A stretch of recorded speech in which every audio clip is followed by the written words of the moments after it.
On Father's Day, my son asked how I was enjoying the $3,000 his wife sent me every month. I looked him dead in the eye and whispered that I had never received a single dollar. Right at that moment, my elegant daughter-in-law stepped into the room. I am Tyrone Rollins, 69 years old, a retired electrical contractor living a quiet life in a modest single-story house in Atlanta. I spent my life building a business from the ground up, bleeding for every dollar so my son Jalen could have the world. I thought I raised a strong man, but that Sunday I realized I had raised a captive. Before I continue this story, let me know where you are watching from in the comments below. Hit like and subscribe if you have ever had to uncover a massive betrayal hiding in plain sight inside your own family. The smell of slow-roasted brisket and collard greens filled my small kitchen. It was Father's Day, a day meant for gratitude and family. Jalen sat across from me at the scarred oak table I had built with my own hands 30 years ago. He wore a crisp, tailored suit, looking every bit the successful architect I had paid for him to become. He swirled his iced tea, clearing his throat with a sound that shattered the comfortable silence. "Dad, you never mentioned the money," Jalen said, his tone carrying a sudden heavy edge of disappointment. I lowered my fork, placing it carefully on the ceramic plate. "What money, son?" Jalen sighed, leaning forward with a tight, frustrated smile. "The $3,000 Lindsay sends you on the first of every month. You could at least say thank you, Dad. She sets that up so you can live comfortably in your retirement." The kitchen felt instantly freezing. My mind raced through every bank statement I had received over the last 2 years. I lived strictly on the modest pension I kept visible while quietly managing the massive wealth I had accumulated from selling my commercial contracting empire a decade ago. I kept my true fortune a secret to ensure Jalen forged his own path and valued hard work. I looked my son directly in his eyes, ensuring my voice held no hesitation. "Jalen, I have not received a single dollar from you or your wife." Jalen's face dropped. His frustration morphed into sudden confusion. He opened his mouth to argue, but the sharp clack of designer heels on the hardwood floor cut him off entirely. Lindsay stepped into the kitchen archway. She wore a pristine white silk dress, gripping her expensive leather handbag with perfectly manicured fingers. Her piercing blue eyes locked onto mine. In that split second, the facade of the sweet, caring daughter-in-law vanished completely. She shot me a venomous, calculating glare that promised absolute destruction if I pushed the issue. Then, as quickly as the mask slipped, she threw it back on, her face crumpled into a picture of wounded devastation. "Tyrone, how could you say that?" Lindsay cried out, her voice pitching into a theatrical, trembling sob. She rushed to Jalen's side, burying her face against his shoulder. "Jalen, I set up the wire transfers myself. The bank told me there were routing delays with his credit union, but he knows the money is processing. He must be forgetting again." I sat perfectly still, my hands resting flat on the wooden table. I did not have memory issues. My mind was sharper than a steel blade. Jalen wrapped his arm around his wife, his posture immediately shifting into defensive anger. He glared at me completely, ignoring the sheer impossibility of what she was claiming. "Dad, this is exactly what I am talking about." Jalen snapped, his voice rising in volume. "Lindsay cuts her own luxury budget to support you. She skips buying things she needs to make sure you have a safety net in this old house. And you sit here and accuse her of lying. You are losing your grip on reality." The disrespect burned in my chest like a hot coal. I wanted to stand up, reveal the multi-million-dollar trust fund in my name, and throw them both out into the Atlanta heat. But 40 years in the contracting business taught me one vital lesson. You never strike until you know the exact layout of the enemy's foundation. I swallowed my anger. I nodded slowly, looking at the floor, playing the part of the confused old man she wanted me to be. "Maybe I need to check my statements again," I muttered softly. Lindsay peeked over Jalen's shoulder. A triumphant, cruel smirk played on her lips. She had won the battle, but she had absolutely no idea she had just started a war. The heavy oak front door slammed shut. I watched through the blinds as Jalen helped Lindsay into their brand-new luxury SUV. She dabbed at fake tears, playing the victim until the very end. The moment their taillights disappeared down the street, I abandoned the performance. I walked briskly to my home office and tore open the bottom drawer of my filing cabinet. I pulled out my neatly organized stack of bank statements from the local credit union they thought was my only account. I scanned every line of deposits for the past 24 months. There was nothing, not a single wire transfer, not a single check. The balance reflected only my standard monthly pension deposits. I picked up my phone and dialed the automated customer service line for Jalen's primary bank. I still had his account number memorized from the days I used to help him cover his college tuition. I navigated the menu, punching in the digits, seeking a basic balance inquiry. The automated voice replied with a message that froze the blood in my veins. This account is under the exclusive administrative control of a secondary party. Access denied. I hung up and immediately dialed an old friend who worked in the fraud department at that same branch. I needed an off-the-record favor. Within 10 minutes, he called me back with a terrifying piece of information. 2 years ago, Jalen had signed over complete power of attorney for all his personal and business accounts to Lindsay. He had given a woman who despised me total unchecked control over every cent he earned as an architect. I stared at the blank wall of my office, piecing together the timeline. Lindsay had been draining $3,000 from Jalen's income every single month under the guise of helping his poor retired father. She was stealing his hard-earned wealth right under his nose. If the money was not hitting my account, where exactly was Lindsay funneling my son's money every single month? Monday morning brought the sweltering Atlanta heat, but the inside of the downtown financial center felt like an icebox. I walked past the long line of customers waiting for the tellers and pushed open the heavy glass door to the branch manager office. Arthur looked up from his dual monitors, his face immediately draining of color. He stood up fast, buttoning his suit jacket. I had not stepped foot in this branch for 5 years, but Arthur remembered me perfectly. During my peak years running my commercial contracting firm, I routed tens of millions of dollars through this exact building. He knew I was not the poor, retired electrician I pretended to be in front of my daughter-in-law. I closed the blinds of his office and sat in the leather guest chair. I did not exchange pleasantries. I slid a piece of paper across his polished mahogany desk with Jalen account number written on it. I demanded a complete trace on the $3,000 recurring outbound transfers. Arthur hesitated, citing bank privacy regulations and strict corporate policies. I leaned forward, resting my calloused hands on his desk, and reminded him that my private trust currently held a massive liquidity reserve in his vault. I told him he could either run the trace or watch me transfer every single penny to a rival bank across the street by noon. Arthur swallowed hard, sat down, and began typing frantically. The printer whirred to life a minute later. He handed me the sheet of paper with a trembling hand. The money was not lost in cyberspace. It was not delayed by routing errors. Every first of the month, exactly $3,000 left Jalen's account and deposited directly into a private high-yield trust fund. I looked at the beneficiary name printed in bold black ink. It was registered entirely under Lindsay's maiden name.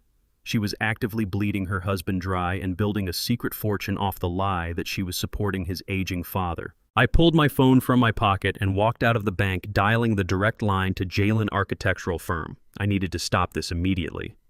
The receptionist transferred me to his private office. Jalen picked up on the second ring, but his voice lacked the usual warmth. It was brittle, defensive, and coated in ice. Before I could even mention the bank visit or the private trust fund, Jalen launched into a furious tirade.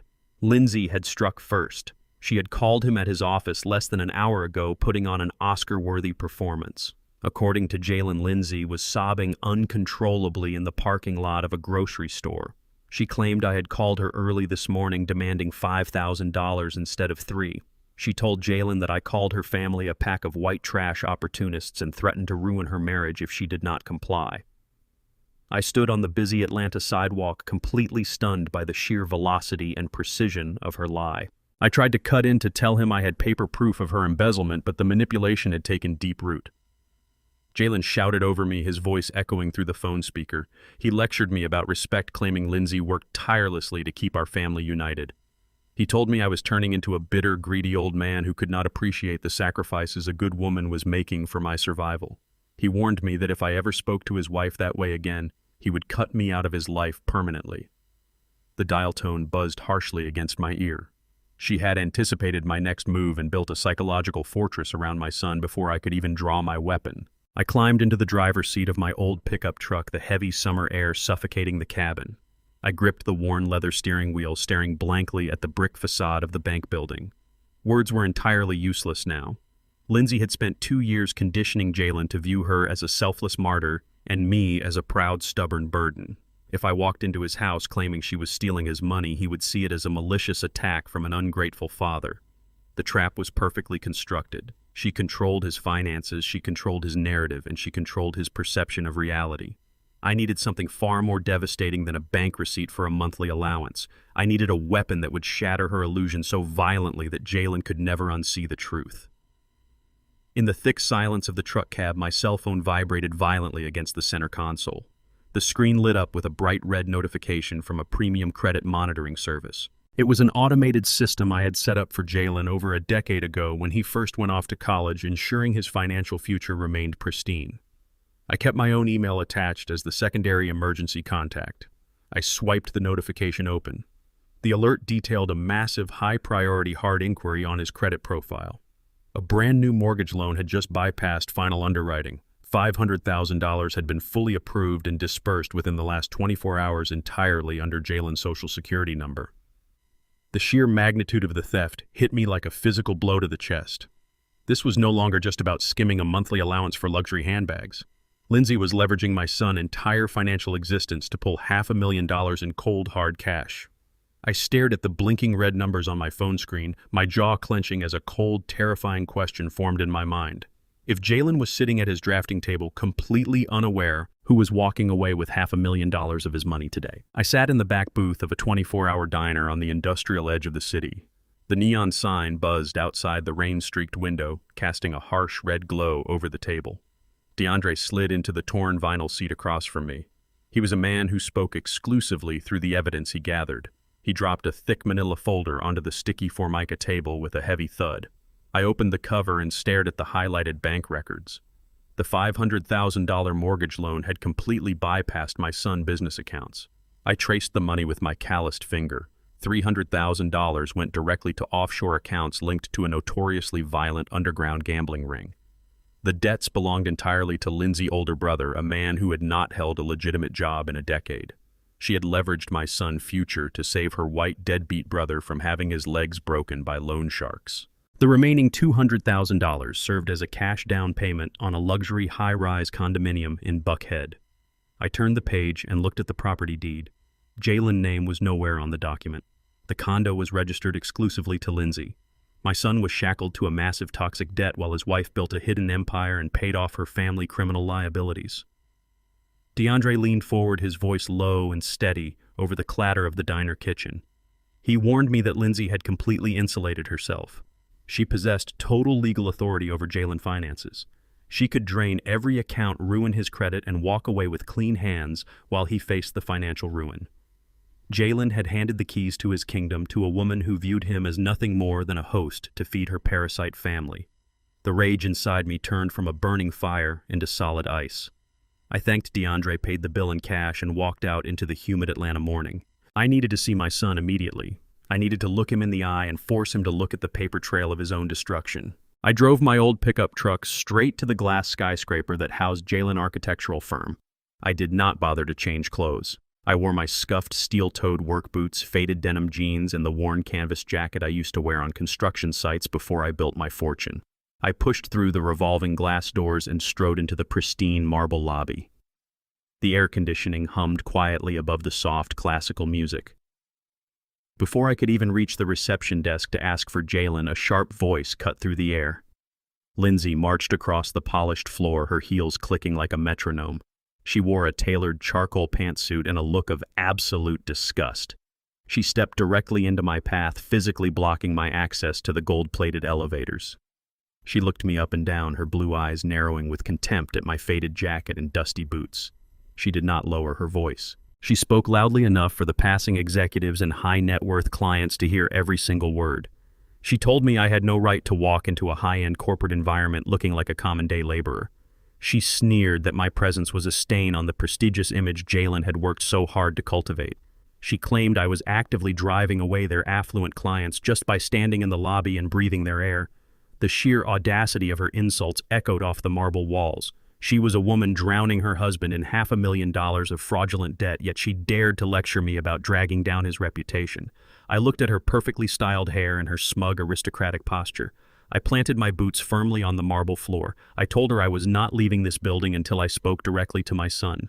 I tapped the thick folder tucked under my arm. I informed her I brought some interesting reading material regarding her brother and his recent gambling debts.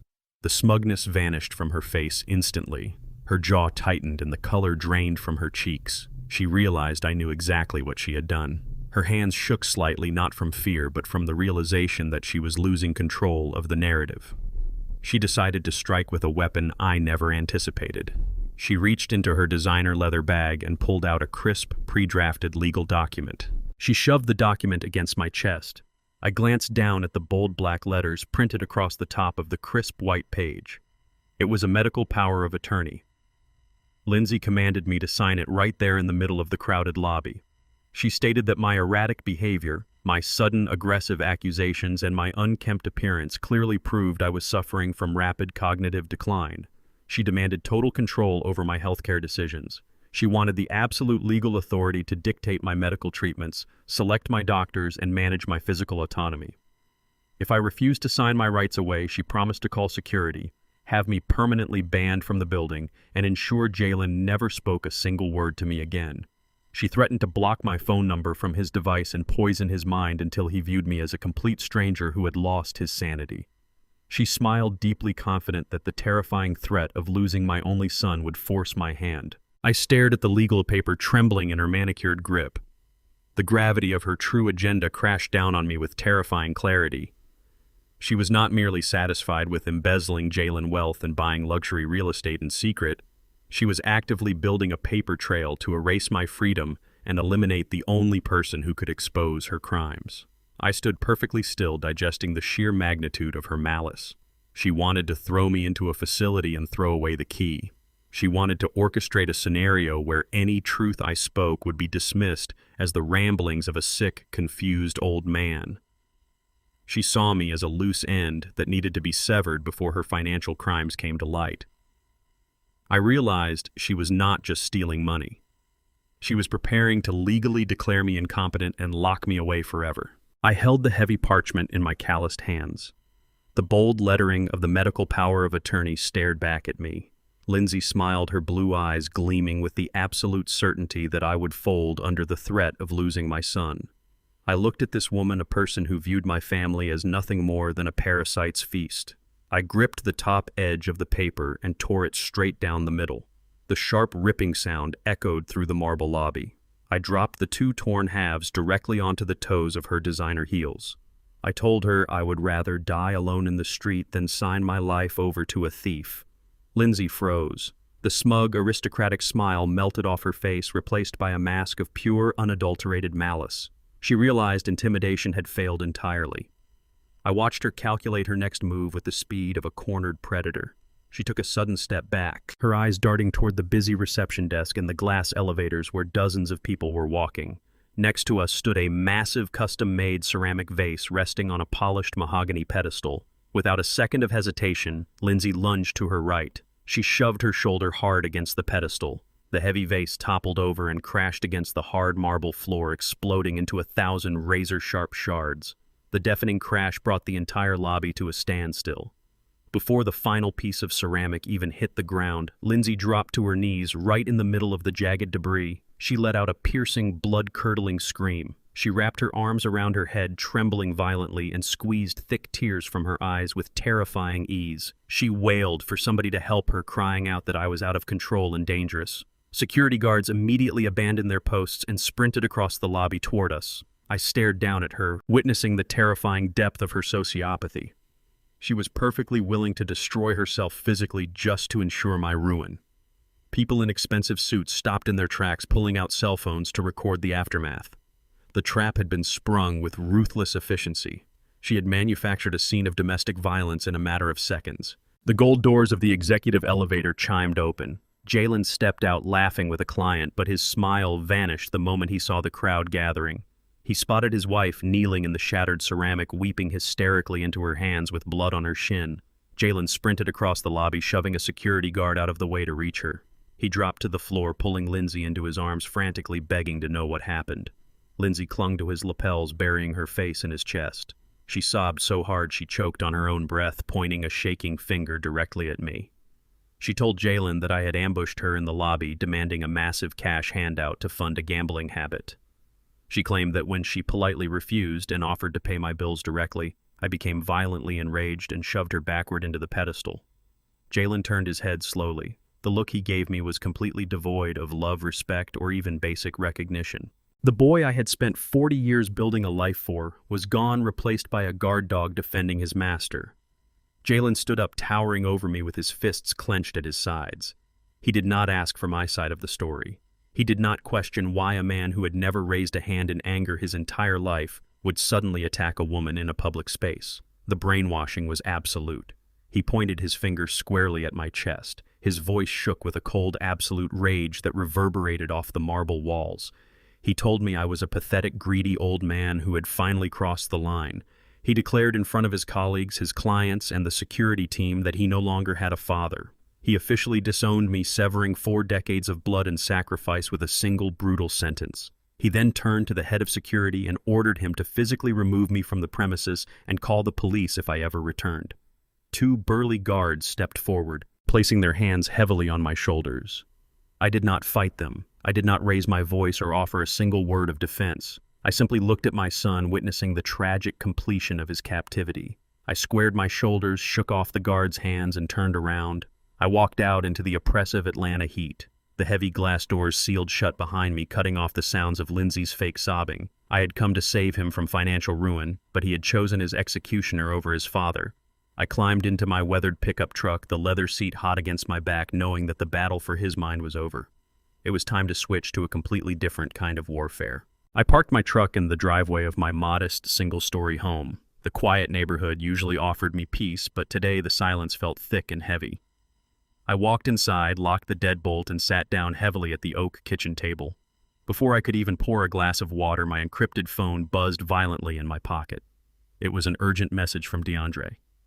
I opened the secure application and found a series of screenshots attached to a short text. DeAndre had flagged an unlisted private real estate network favored by aggressive offshore investors. There, glowing brightly on the screen, was a premium listing for my exact property. The advertisement described the house as a prime teardown opportunity ripe for immediate commercial redevelopment. The seller listed at the bottom of the page was Lindsay's Private LLC. I stared at the screen, my mind calculating the logistics. To list a property legally on that specific network, the seller required proof of physical possession of the original property deed. I stood up and walked down the hall to the guest room. I kept a decoy safe hidden in the closet containing a few minor bonds and the original paper deed to this house. Jalen was the only other person on earth who knew the combination of precaution I had established years ago in case of a medical emergency. Lindsay had manipulated my son into handing over the combination, raided the safe, and stolen the physical document. The sheer speed of her counterattack was breathtaking.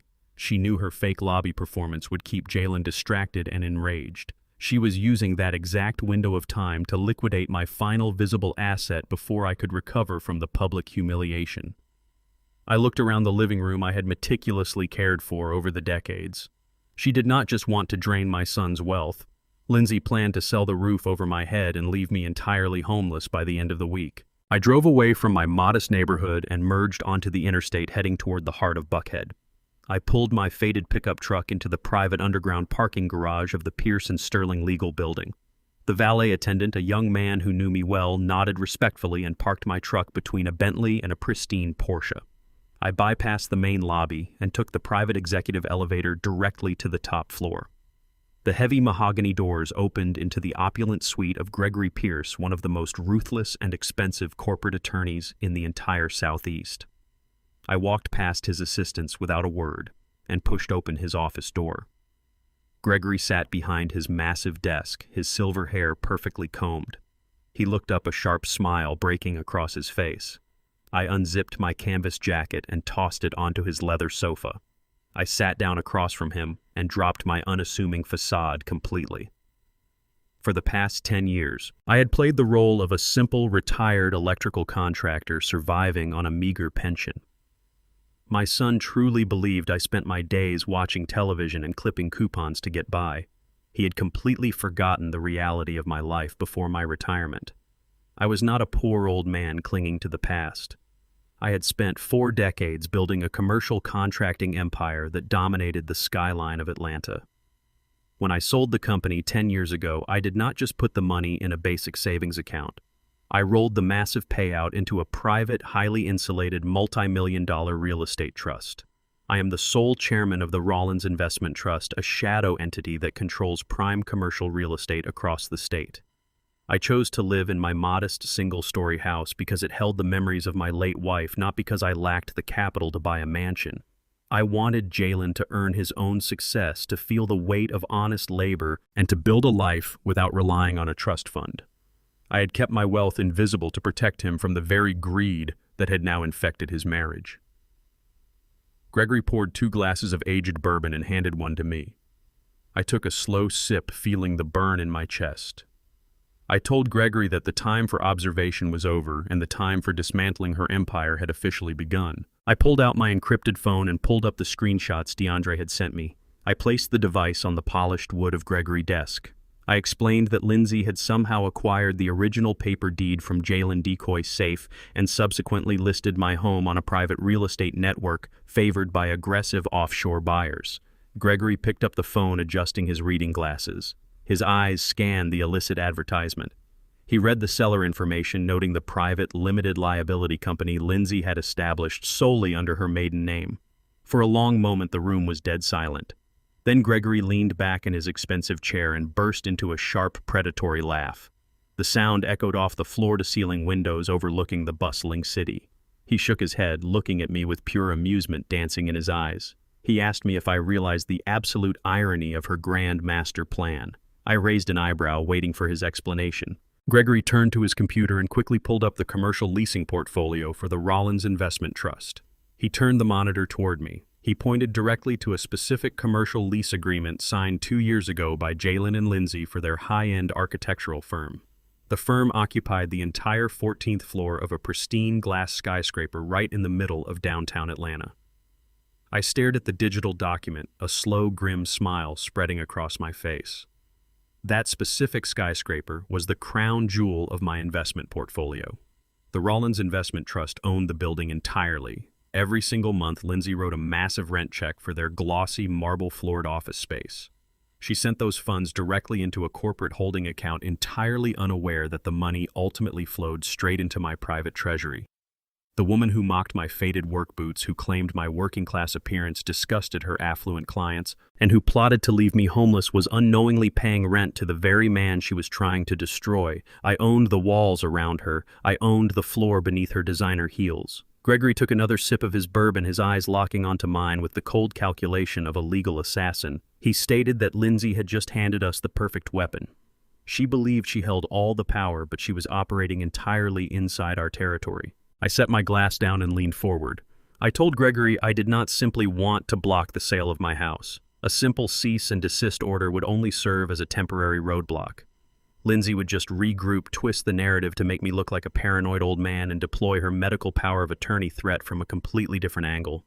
I needed a permanent solution that would sever her control over my son and hold her fully accountable for her blatant criminality. Gregory nodded in agreement, his fingers steepling beneath his chin. We immediately formulated a brutal, airtight legal trap. I instructed Gregory to legally transfer the actual legitimate deed of my modest home out of my personal name. Within the hour, Gregory executed the paperwork, irrevocably transferring the property ownership into a brand new anonymous shell corporation nested deeply within the Rollins Investment Trust. The original paper deed Lindsay had stolen from Jalen's safe was now completely null and void. It was nothing more than a worthless piece of antique paper. However, I explicitly instructed Gregory not to notify the City Registry Public Database immediately. We would let the system update at its slowest possible pace. I wanted Lindsay to feel absolutely invincible. I wanted her to proceed with her illicit sale totally convinced she had successfully outsmarted me and secured her ultimate victory. Gregory smiled, a cold and terrifying expression. He outlined the exact legal ramifications of our maneuver. By allowing her to continue, she would actively present fraudulent documents to foreign investors. She would negotiate the sale of a property she did not legally own and attempt to route the stolen funds through international banking channels. I stood up and grabbed my faded canvas jacket. I told Gregory to monitor the private listing network and alert me the moment she scheduled a walkthrough with her prospective buyers. I would be waiting for her in the shadows of the home she was trying to steal. When Lindsay finally brought her wealthy investors into my living room to close the deal, she would not just be finalizing a real estate transaction. she would walk blindly into a federal wire fraud trap that carried a mandatory prison sentence. The heavy brass gears of the front door deadbolt clicked open with a sharp metallic thud.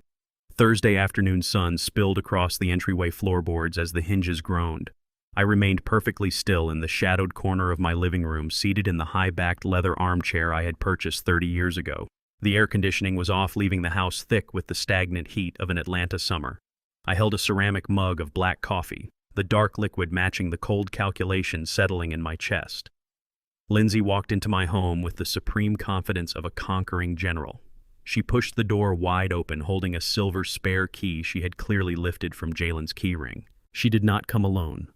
2 men followed close behind her, their expensive lightweight summer suits and sharp predatory gazes marking them instantly as high-level real estate developers. They carried leather portfolios and looked around the modest interior with thinly veiled disdain.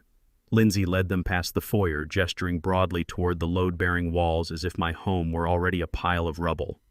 She spoke with a loud, abrasive authority, assuming I was miles away at the community senior center playing cards exactly as my usual Thursday schedule dictated. She pointed a manicured finger at the ceiling, detailing her exact plans to bulldoze the entire property. She told the investors the structure was nothing more than a dilapidated shack sitting on a gold mine of a double lot. She painted a picture of tearing down the walls containing 4 decades of my family history to pour the foundation for 4 hyper-modern luxury townhouses. She bragged about the zoning permits she had already looked into, assuring the men that the neighborhood was ripe for aggressive gentrification. She negotiated the erasure of my life with the casual tone of someone ordering lunch. I took a slow, deliberate sip of my coffee. The ceramic mug clinked faintly against my wedding band. Lindsay froze instantly. She whipped her head toward the dark corner of the living room, her blonde hair flying across her shoulders. For one beautiful fractured second, genuine terror flashed across her face. She actually jumped backward, her designer handbag slipping off her shoulder as she let out a sharp gasp. But her recovery was terrifyingly fast. The sociopathic mask snapped right back into place before the 2 investors could even process her panic. She smoothed her silk blouse, let out a long, theatrical sigh, and transformed her expression into a portrait of exhausted, saintly pity. She turned to the 2 men, offering them a tight, apologetic smile. She pointed a delicate finger in my direction, dropping her voice into a hushed, patronizing whisper that was perfectly calibrated to echo across the room. She introduced me to the wealthy strangers as her deeply troubled, senile father-in-law. She told them I was suffering from aggressive cognitive decline and frequently wandered around the house in a state of severe delusion. The investors shifted their weight, looking at me with a mixture of extreme discomfort and morbid curiosity. Lindsay stepped closer to them, placing a reassuring hand on one of the men's arms.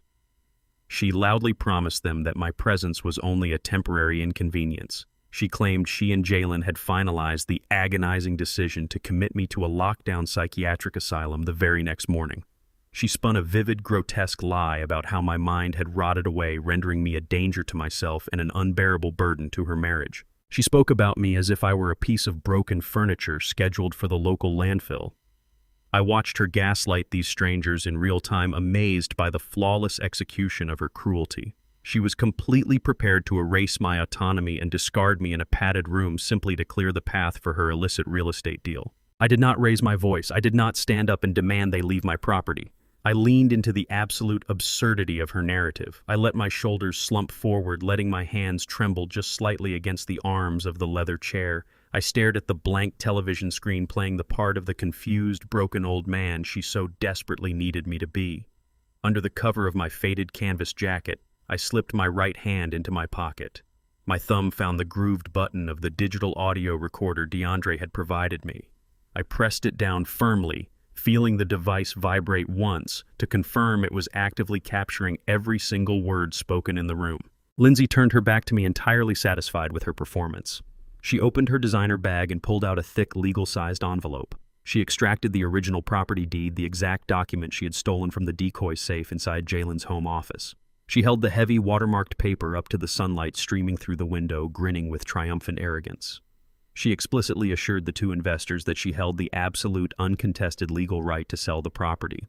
She stated on the record that her private LLC possessed the clear and unencumbered title to the land, guaranteeing them a smooth, frictionless cash transaction by the end of the business week. She was audibly cementing her intent to commit federal wire fraud and grand larceny, broadcasting her crimes directly into the microphone hidden in my coat. The investors nodded, reaching into their portfolios to review the preliminary purchase agreements. They asked her if there were any secondary liens or trust holds on the parcel. Lindsay laughed a sharp, mocking sound, swearing the house was free and clear of any legal hurdles.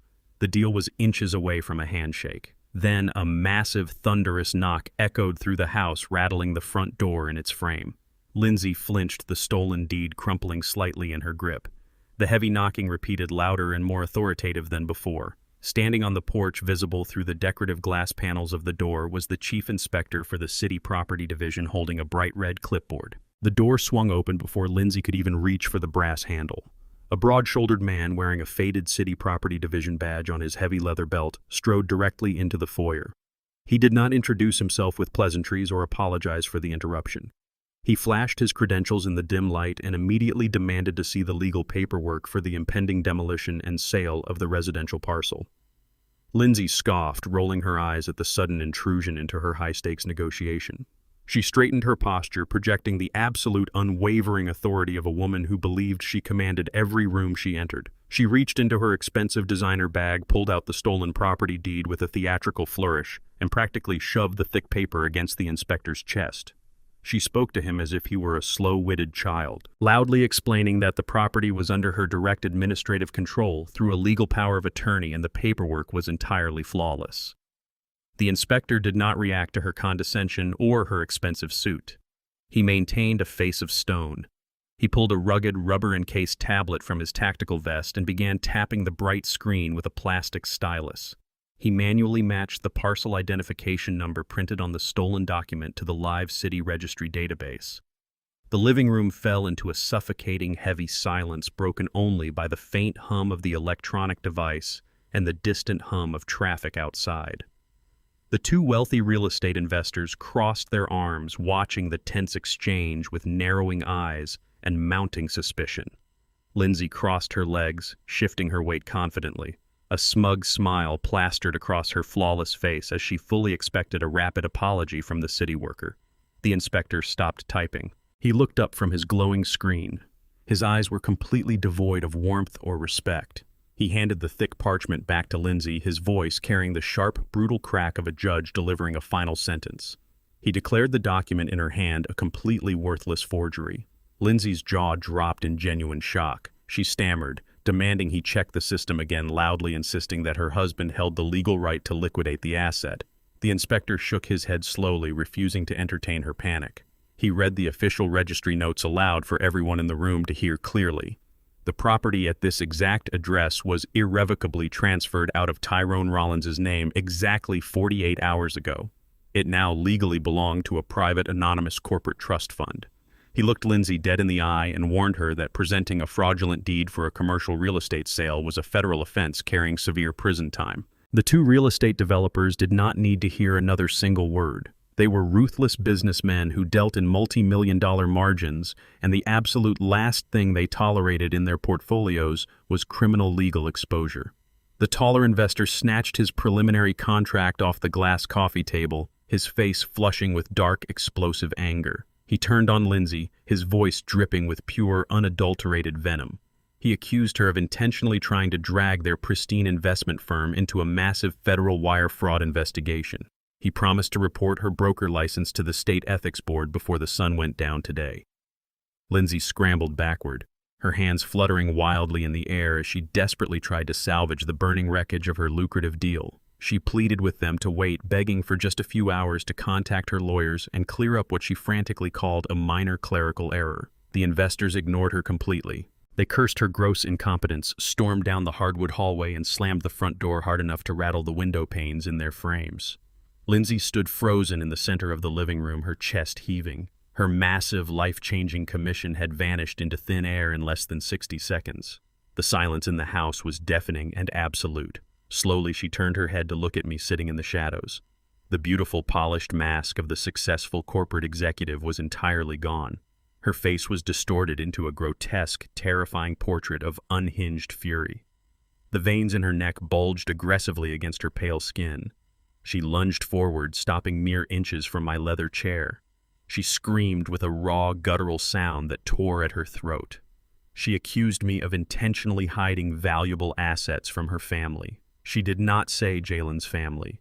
She explicitly claimed my wealth belonged by right to her bloodline to cover her brother's debts. She raged about how much precious time and money she had wasted pretending to care for a worthless old man, swearing that I would pay dearly for humiliating her in front of her elite buyers. I sat perfectly still, my thumb resting firmly on the record button hidden inside my pocket, capturing every ounce of her sociopathic entitlement on a crystal-clear audio file. Lindsay spun around on her expensive heels and stormed out of the house. She left the front door wide open, her furious footsteps echoing violently against the concrete driveway. I remained in the shadows, watching through the sheer curtains as she practically ripped the door handle off her luxury SUV. She climbed into the driver's seat, slamming her hands against the steering wheel in a fit of absolute, uncontrolled rage. Down the street, parked discreetly beneath the thick shade of a massive oak tree, sat an unmarked black sedan. Inside the vehicle, DeAndre watched her every chaotic move.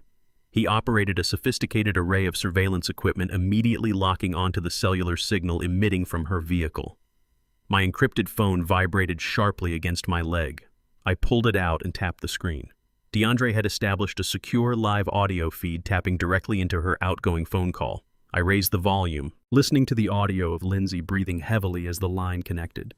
A male voice answered, greeting her with sleazy, practiced familiarity. It was Dr. Vance, a private psychiatrist known within elite Atlanta circles for providing fast medical justifications for a very steep price.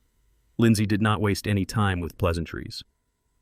Her voice was cold, sharp, and entirely devoid of human empathy. She told the doctor that the financial situation had escalated drastically, and she needed an involuntary psychiatric hold signed and authorized immediately. The doctor hesitated, citing the severe legal risks of committing an adult without a proper documented physical evaluation. Lindsay cut him off with lethal precision. She offered him a $20,000 cash bribe payable the second the ink dried on the commitment order. The hesitation on the other end of the line vanished instantly. The doctor accepted the illicit bribe and promised the heavy paperwork would be processed overnight. Lindsay hung up the phone, threw her SUV into drive, and sped away from the curb, leaving black tire marks on the asphalt. I lowered the phone, my jaw clenching tight. The financial war was over. The physical war had just begun. The men in white coats were coming to lock me away at dawn. Friday morning arrived with a thick layer of humidity hanging over the quiet Atlanta neighborhood. The sun barely crested the horizon, casting long, sharp shadows across my front lawn. I did not spend the morning sitting in my armchair wearing my faded canvas jacket. The time for playing the frail, confused victim had officially ended. I walked into my bedroom and opened the heavy cedar wardrobe I had kept locked for the past decade. I pulled out a flawless, custom-tailored charcoal suit, a crisp white shirt, and a deep burgundy silk tie. I dressed with meticulous precision, feeling the familiar heavy armor of my past life settling over my shoulders. I polished my leather Oxfords until they gleamed and fastened a heavy gold watch around my wrist. I looked in the mirror. The retired electrical contractor was gone. The chairman of the Rollins Investment Trust stared back at me, radiating absolute unyielding authority. At exactly 8 o'clock, a sharp, authoritative knock rattled my front door. I walked through the foyer, my hard leather soles clicking against the floorboards, and swung the door open. A man in his early 40s stood on my porch. He wore a slick, overly tailored navy suit that screamed of fast money, his hair heavily slicked back with expensive gel. He clutched a thick metal clipboard against his chest like a shield. This was Dr. Vance.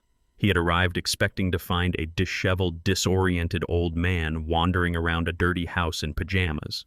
He expected an easy target, a quick signature, and a fast payday. Instead, he found me standing tall in the doorway, exuding the quiet, terrifying power of a corporate titan. Dr. Vance physically took a step backward, his eyes darting up and down my tailored suit. His professional arrogance faltered instantly, his mouth opening and closing like a fish pulled from the water. He recovered awkwardly, clearing his throat and forcing a patronizing smile onto his face. He spoke in a slow, artificially loud voice, the tone reserved for the hearing impaired or the severely mentally diminished. He introduced himself as a specialist, sent by my loving family to perform a standard wellness check. I did not break eye contact. I did not blink. I smiled a cold, razor-sharp smile and stepped aside, gesturing gracefully toward the kitchen. I kept my voice deep and resonant, completely devoid of any tremor or hesitation. I formally invited the doctor inside for a cup of freshly brewed Earl Grey tea.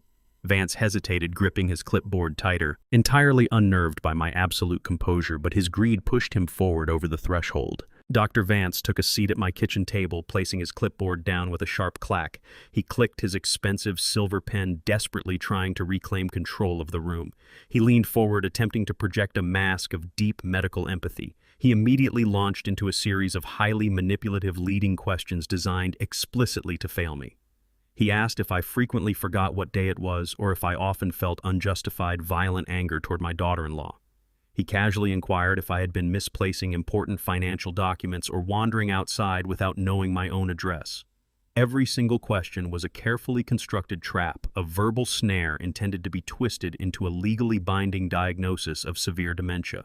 I poured 2 cups of tea with perfectly steady hands, pushing one across the table toward him. I let him finish his rehearsed patronizing speech. I took a slow sip from my cup, enjoying the absolute silence of the room for a brief moment. Then I bypassed his medical questionnaire entirely. I leaned forward, resting my forearms on the table, and began to speak in a calm, conversational tone. I recited a specific date. I recited a precise time. I recited a 9-digit international bank routing number. Vance stopped writing. The silver pen hovered frozen above his paperwork. He blinked, a look of profound confusion washing over his face. I continued without missing a beat. I recited the exact account number belonging to his private offshore holding company. I detailed the precise sum of $20,000 wired into that account less than 12 hours ago. I named the originating shell corporation a corporate entity registered directly to Lindsay. The color drained completely out of Dr. Vance's face. His tan skin turned a sickly, translucent gray. I reached onto the empty chair beside me and lifted a heavy red-stamped manila folder provided by DeAndre. I dropped it onto the center of the oak table. The heavy slap of the paper sounded like a gunshot in the quiet kitchen. I told the good doctor that the folder did not just contain the wire transfer receipts for his illegal bribe. I listed the contents aloud. I detailed a buried medical malpractice lawsuit from 3 years ago. I listed the names of phantom patients he used to write illegal oxycodone prescriptions for cash. I laid bare his entire history of taking kickbacks from corrupt pharmaceutical representatives. I dismantled his entire professional life in less than 60 seconds using cold, undeniable facts. Dr. Vance stared at the red folder, a bead of cold sweat rolling slowly down the side of his face. He realized he had walked blindly into a slaughterhouse. Vance shoved his chair backward, the wooden legs scraping violently against the floor. He stammered, his slick voice completely broken, desperately trying to claim that he was just doing his job and had received terrible misinformation from Lindsay. He reached for his clipboard. His hands shaking so violently, he dropped his silver pen onto the floor. I stood up, towering over him, blocking his path to the front door. I reached into my tailored jacket pocket and pulled out my digital audio recorder. I placed it on the table right next to the damning red folder. I delivered a very simple binary ultimatum. I told Vance he had exactly 2 choices. He could press the record button, state his full name and medical license number, and explicitly confess to accepting a $20,000 bribe from Lindsay to fabricate a fraudulent psychiatric hold. Or he could walk out of my front door, and I would personally hand-deliver the red folder to the state medical board and the regional director of the FBI before noon. Vance looked at the door, then at the folder, his chest heaving with panicked breaths. He collapsed back into the chair. He reached out with a trembling finger and pressed the red button on the device. He spoke directly into the microphone, his voice a pathetic weeping whisper. He confessed to every single detail. He named Lindsay as the sole architect of the bribe and admitted I showed absolutely 0 signs of cognitive decline. The moment he finished, he grabbed his clipboard and practically ran out of my house, leaving his silver pen on the floor. I heard his car start outside the tires, screeching loudly as he fled the neighborhood in absolute terror. I picked up the recorder, slipped it into my pocket, and sat back down at the table.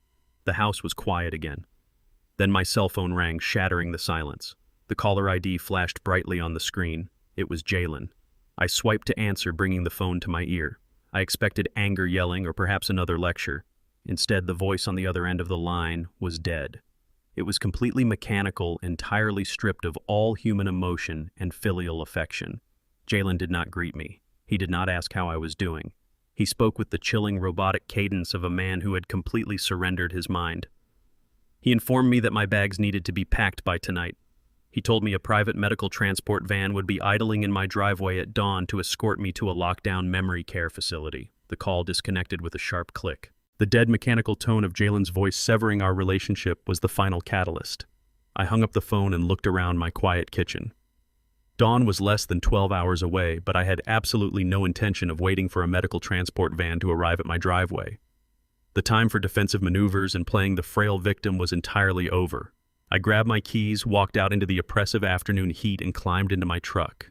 I drove straight into the heart of the city, navigating the heavy Atlanta traffic with cold, unwavering purpose, knowing this confrontation would permanently alter our lives.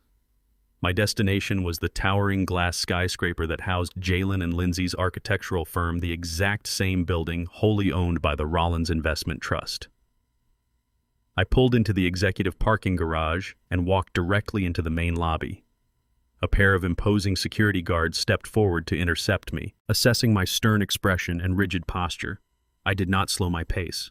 I simply flashed a black titanium identification card bearing the trust insignia. The head of security immediately recognized the corporate seal of the building's true owner, turned perfectly pale, and stepped aside, instructing his partner to stand down immediately. I bypassed the reception desk entirely and stepped into the private elevator, swiping my card to access the 14th floor. The doors slid open to reveal a pristine, minimalist office space buzzing with junior architects and busy assistants. I ignored their startled gasps and confused stares, marching straight down the central corridor toward the corner executive suite. The frosted glass door bore Jalen's name in bold silver lettering. I did not bother knocking. I raised my heavy leather shoe and kicked the door right at the center latch. The lock shattered instantly, and the heavy door slammed violently against the interior wall.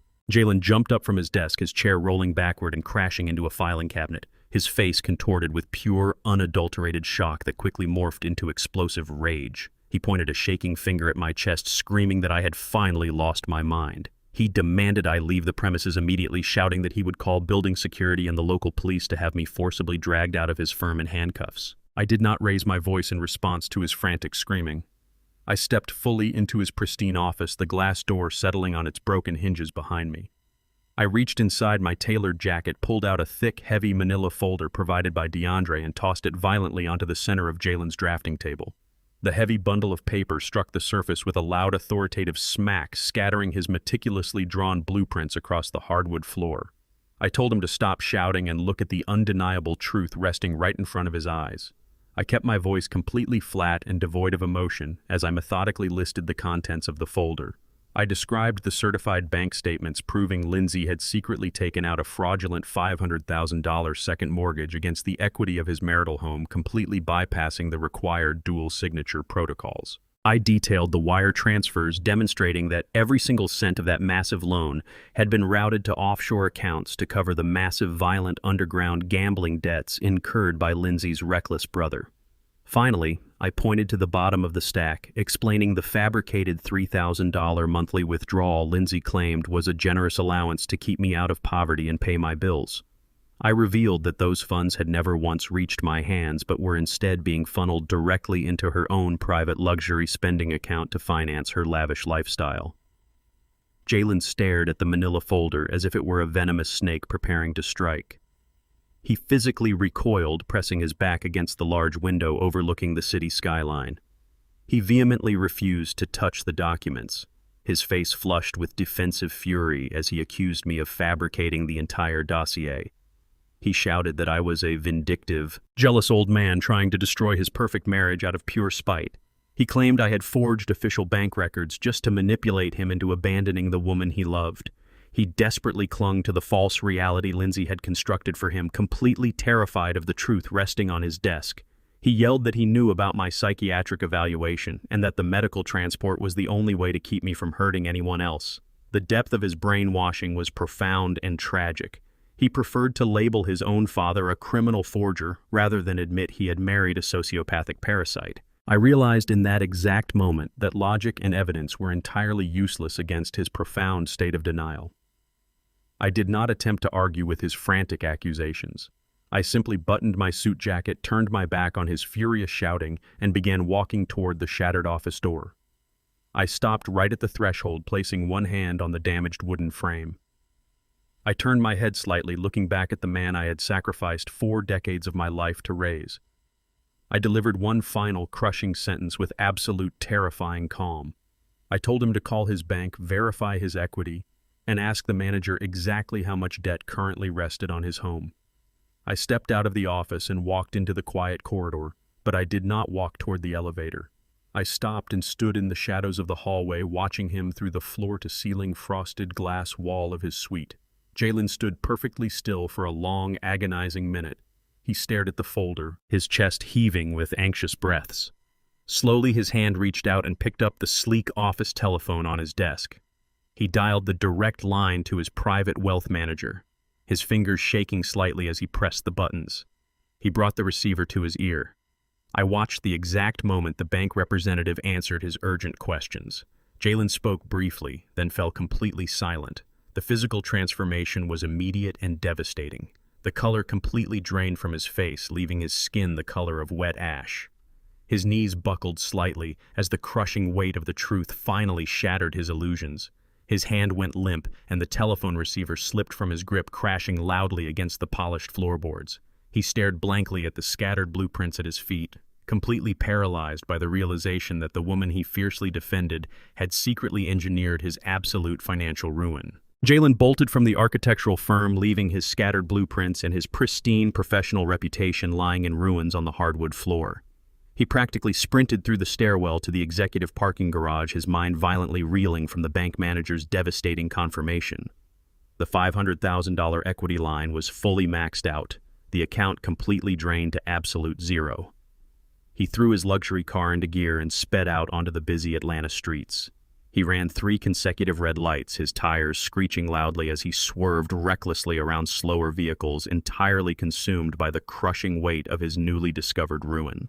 He pulled into his pristine, manicured driveway, slammed the transmission into park, and left the engine running in his absolute haste. He marched up to the front door and kicked it open with enough brute force to crack the expensive wooden frame.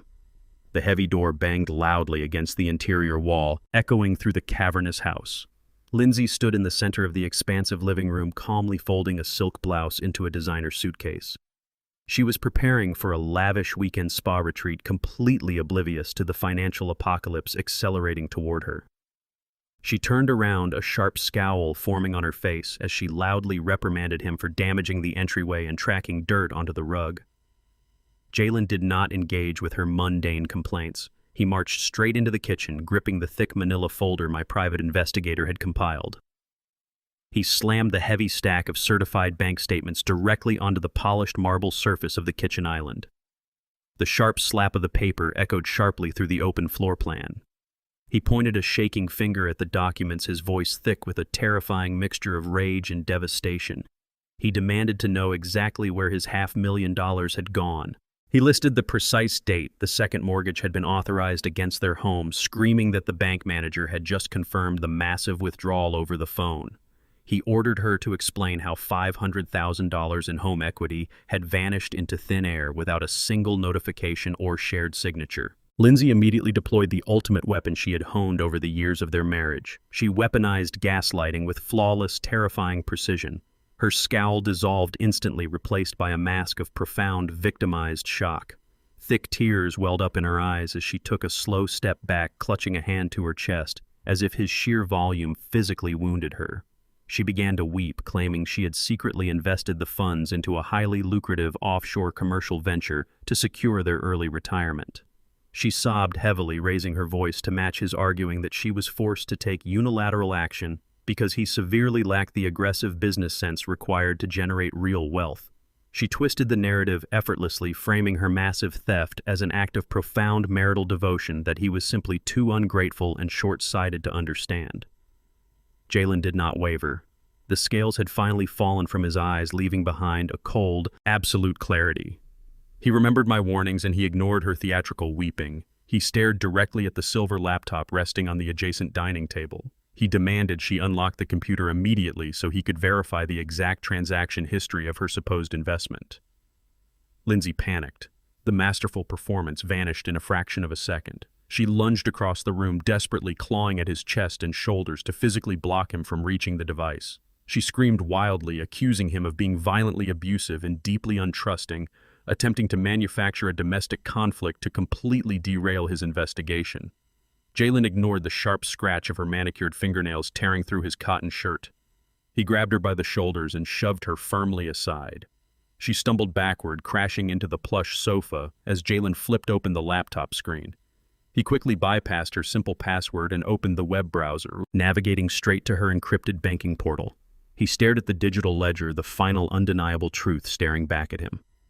The massive sums of money had not been invested in commercial real estate or secure offshore bonds. Every single transaction was clearly marked and categorized. The funds had been systematically wired into a series of unregulated offshore casino accounts registered directly to her notoriously indebted brother.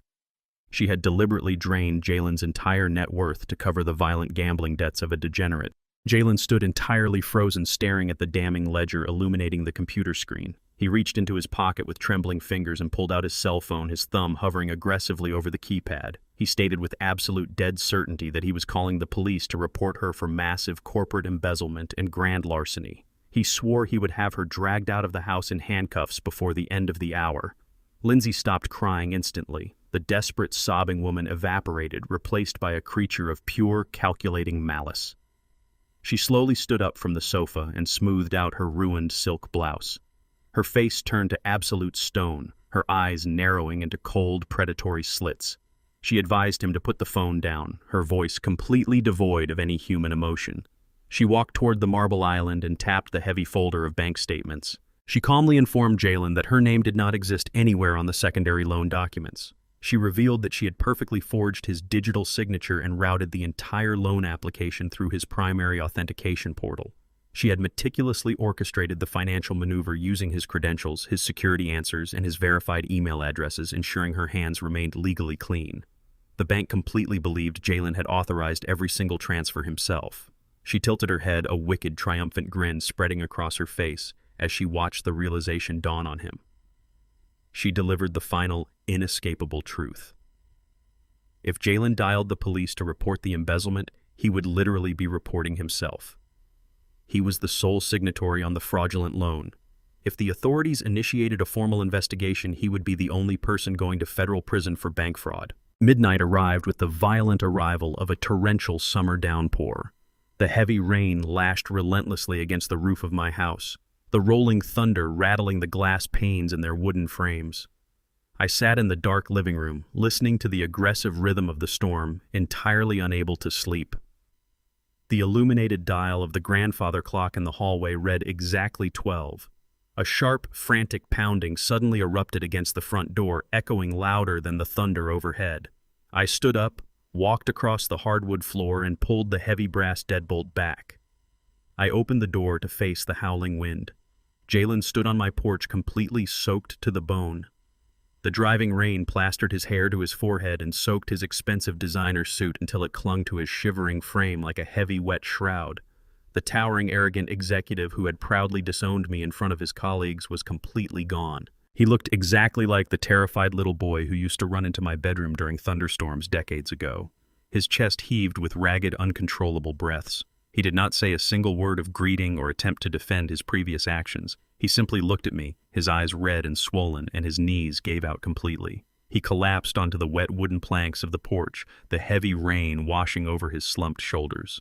He buried his face in his hands and began to sob with a raw, guttural intensity that tore through the noise of the storm. He begged for my forgiveness, his voice cracking and breaking under the crushing weight of his absolute ruin. He apologized for his blindness, for his cruelty, and for choosing a parasite over the father who had sacrificed everything for him. He wept openly, surrendering every ounce of the false pride Lindsay had meticulously built into his ego. I stepped out into the biting rain and grabbed my son firmly by the lapels of his ruined jacket. I pulled him up from the wet wood with the same calloused hands that had carried him when he was a child. I did not lecture him. I did not waste a single second telling him I had warned him. The brutal reality of his situation had already delivered a punishment far more severe than any words I could ever speak. I guided him inside, locked the storm out behind us, and handed him a thick, dry towel. I walked into the kitchen and turned on the small incandescent light above the stove. I filled the coffee pot with dark, strong grounds and set it to brew. The harsh mechanical hiss of the coffee maker filled the dim space as Jalen sat heavily at the oak table, wrapping the towel tightly around his shivering shoulders. I poured 2 thick ceramic mugs of black coffee and slid one across the table toward him. He gripped the hot ceramic, desperately staring down into the dark liquid. Slowly, haltingly, he explained the inescapable legal trap Lindsay had engineered. He laid out the terrifying mechanics of her forgery with a hollow voice. She had utilized his verified digital credentials to bypass all security measures, securing a massive $500,000 mortgage under his name alone. She had meticulously routed those stolen funds directly into her brother's offshore casino accounts to erase his violent gambling debts. Jalen explained the horrifying reality of his liability. Lindsay had intentionally kept her own name off every single document. If the bank audited the accounts or if the federal authorities intervened, the paper trail pointed entirely to him. He was the sole authorized signatory on every fraudulent document. He faced federal bank fraud, grand larceny, and a mandatory 20 years in federal prison for crimes he did not commit, all while Lindsay walked away completely free. I listened to the full scope of her criminality in absolute silence. I drank my coffee, feeling the heat radiate through my chest. The sympathetic father retreated immediately, replaced by the ruthless intellect of the corporate chairman who had spent 40 years dismantling aggressive competitors. Lindsay believed she had committed the perfect crime by isolating Jalen in a digital paper trail. She believed her manipulation of the banking system was entirely bulletproof, but she fundamentally misunderstood the nature of corporate leverage. She relied on Jalen panicking on him, absorbing the blame to protect his public reputation. I set my mug down on the table, my eyes locking onto his with cold, hardened calculation. I told Jalen that we were not going to run from the debt or beg the bank for mercy. We were going to trap her in her own arrogance.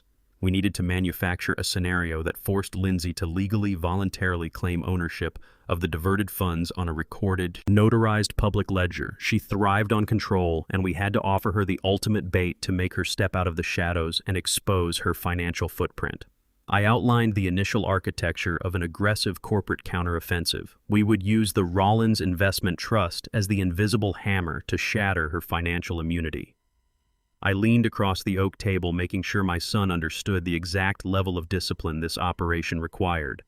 He could not confront her. He could not show any anger or hint that he was fighting back. I looked at Jalen and delivered my condition. I have a plan to save your life, but to do it, you have to play the fool for her one last time. The morning sun breaks over the pristine suburban neighborhood as Jalen pulls his luxury sedan into the driveway. His clothes are still damp from the midnight storm, his eyes genuinely bloodshot from hours of weeping in my kitchen. He uses that deep physical exhaustion to his absolute advantage. He pushes the heavy front door open, stepping into the massive, echoing foyer. Lindsay is seated at the marble kitchen island, sipping a dark espresso. She wears a tailored silk robe, her posture rigid and unforgiving. She does not look up when he enters. She fully expects a bitter fight, a screaming match, or perhaps a pathetic attempt at legal negotiation. Jalen does not give her any of those things. He walks directly across the polished hardwood floor and drops heavily onto both knees right beside her elevated chair. He bows his head, letting out a ragged, perfectly timed sob that echoes through the vast open kitchen. He apologizes with a desperate, pleading intensity. He tells her the crushing pressure of running his architectural firm simply broke his mind. He claims the sheer terror of facing sudden financial ruin made him hallucinate enemies where there were none. He explicitly blames me for poisoning his thoughts, declaring that my manipulative lies temporarily blinded him to her absolute devotion and financial genius. He promises with raw emotional conviction that he will sever all contact with me permanently. He swears I will never be allowed near their lives or their home again. Lindsay sets her espresso cup down with a sharp, resonant clink against the marble. She looks down at her husband kneeling on the floor, and a slow, triumphant smirk stretches across her flawless face. The ultimate victory washes over her features. She genuinely believes she has shattered his spirit completely and brought him entirely to heel. She reaches out, running a manicured hand through his disheveled hair, offering a sickeningly sweet tone of artificial forgiveness. She tells him she accepts his apology deeply, relishing the absolute psychological control she now wields over his existence. Jalen stands up slowly, leaning heavily against the edge of the marble counter, as if the intense emotional release has drained his final reserves of physical energy. He takes a deep breath, perfectly transitioning into the next phase of the script I authored in my kitchen. He looks directly into her eyes, injecting a spark of frantic, nervous excitement into his weary voice. He tells her he received an urgent, highly confidential phone call from the City Planning Commission just before dawn. His architectural firm has been officially selected as the primary contractor for a massive, unprecedented downtown waterfront development project. He quotes the exact figure I fed him to trigger her reaction: $40 million. He watches Lindsay's posture stiffen instantly. The fabricated number hangs in the air, immediately activating the bottomless well of greed that dictates her every waking decision. Her eyes widen as he spins the intricate details of the supposed municipal mega-contract. He describes sweeping commercial plazas, towering luxury residential high-rises, and a guaranteed profit margin that would elevate them into the absolute highest echelon of Atlanta society. Lindsay leans forward, her breath hitching as the sheer magnitude of the wealth registers in her calculating mind. But Jalen suddenly drops his shoulders, letting a heavy, agonized sigh escape his lips. He explains the fatal catch embedded within the strict city procurement protocols. The municipal board requires an exhaustive forensic financial audit of the lead architect to ensure zero liability and absolute fiscal stability. He states the rules clearly and firmly. The lead applicant must possess absolutely zero unsecured personal debt. He looks down at the floor, perfectly mimicking a man watching his greatest dream slip through his fingers. He tells her the $500,000 secondary mortgage she pulled against their marital home will trigger an automatic red flag in the municipal database. The strict city auditors will immediately disqualify his firm the second they spot the massive liability on his personal credit file. He buries his face in his hands, acting utterly devastated. He laments that they are going to lose a $40 million empire simply because of a $500,000 paperwork hurdle. Lindsay's mind races with the speed of a cornered predator, realizing a trap has suddenly transformed into an all-you-can-eat feast. The prospect of losing a $40 million payout entirely overrides her usual sociopathic caution. The immense scale of the fictional reward completely blinds her to the tactical risk. She stands up, grabbing Jalen by the shoulders with sudden aggressive energy. She tells him to stop panicking and listen to her closely. She declares she can fix the liability issue right now. She rapidly explains that her private limited liability company possesses the corporate infrastructure to legally absorb the secondary mortgage. By transferring the debt entirely out of his name and strictly into her corporate entity, his personal credit file will be wiped completely clean for the city auditors. Jalen feigns hesitation, asking if such a drastic maneuver is legally permissible on such short notice. Lindsay waves off his concern, entirely consumed by the blinding vision of the impending fortune. She grabs her silver laptop from the dining table, opens it, and rapidly logs into the encrypted banking portal. She initiates the assumption of debt protocol, her manicured fingers flying across the keyboard with practiced speed. She prepares the digital transfer documents, officially reassigning the $500,000 liability from Jalen's personal name directly to her own LLC. She orders Jalen to lean over and input his biometric authorization. He places his thumb on the scanner, his heart pounding a frantic rhythm against his ribs. The screen flashes green. The banking portal processes the aggressive transfer. A digital confirmation receipt appears on the screen, indicating the transaction has cleared the high-level verification protocols. The massive financial burden is officially removed from Jalen. Lindsay slams the laptop shut, grinning with pure, unadulterated triumph. She believes she has just secured a $40 million fortune for herself. In reality, Lindsay just legally absorbed $500,000 of toxic debt, sealing her own doom. Exactly 14 days after the digital ink dried on the debt transfer, Lindsay decided to celebrate her perceived absolute victory. She booked the Grand Penthouse restaurant situated at the very top of the Rollins Investment Trust skyscraper. She had absolutely no idea that I owned the building, the restaurant, and the very ground beneath her expensive stilettos. She was hosting a lavish, highly publicized anniversary gala for her boutique consulting firm. The expansive room was a shimmering sea of crystal chandeliers, flowing champagne, and the wealthy white elite of Atlanta's high society. Politicians, real estate developers, and socialites mingled near the floor-to-ceiling windows overlooking the glowing city skyline. Lindsay stood at the center of a raised mahogany stage.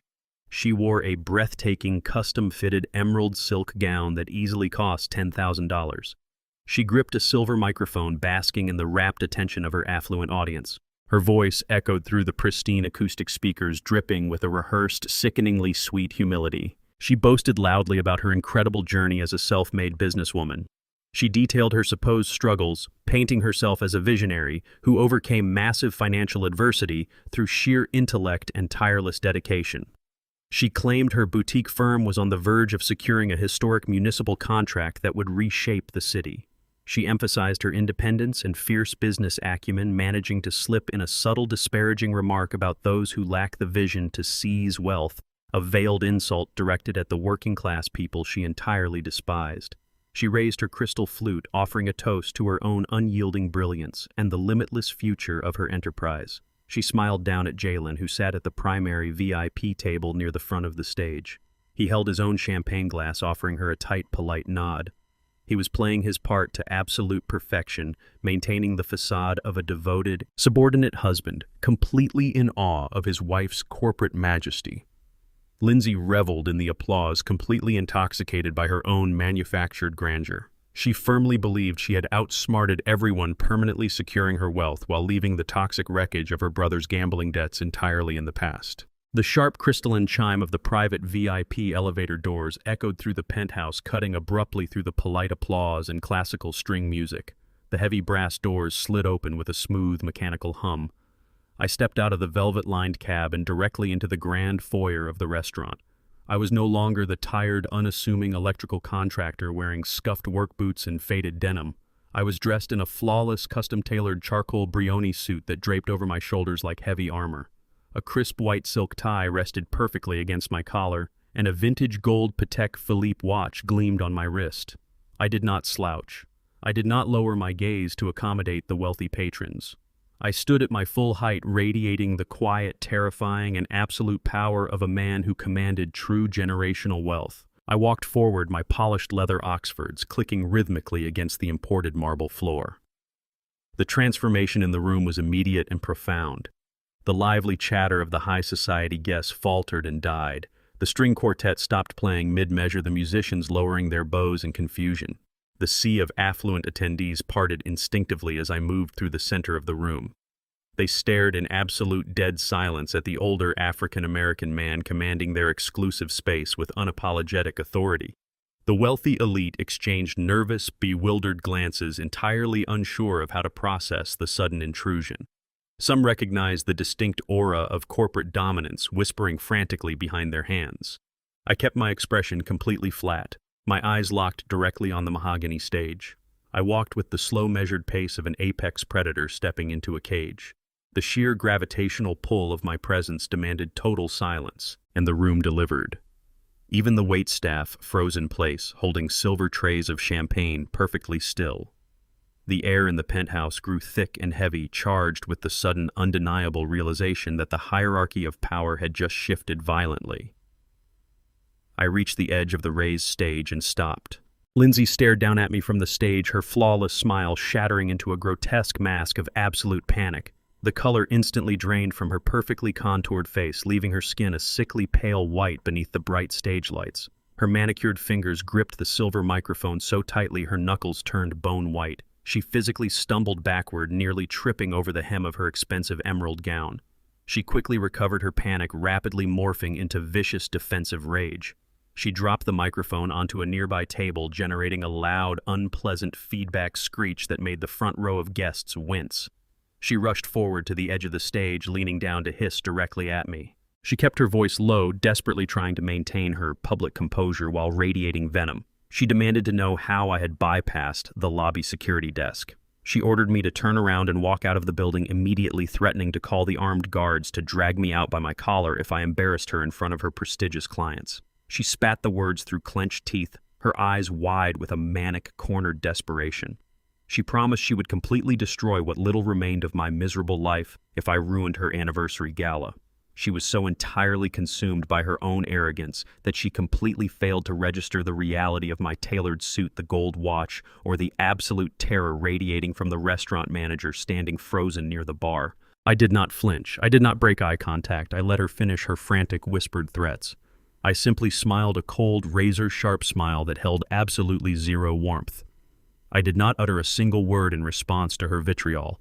I calmly raised my right hand, gesturing smoothly toward the open elevator banks behind me. The heavy silence in the room deepened. The sharp, authoritative click of hard leather shoes echoed from the shadows of the foyer. A tall, impeccably dressed man stepped into the light, adjusting his gold-rimmed glasses. It was Gregory Pierce, the most feared and ruthlessly effective corporate attorney in the entire state of Georgia. He walked purposefully to my side, stopping exactly one step behind my right shoulder. He carried a thick stack of heavy, red-stamped legal documents tightly in his grip.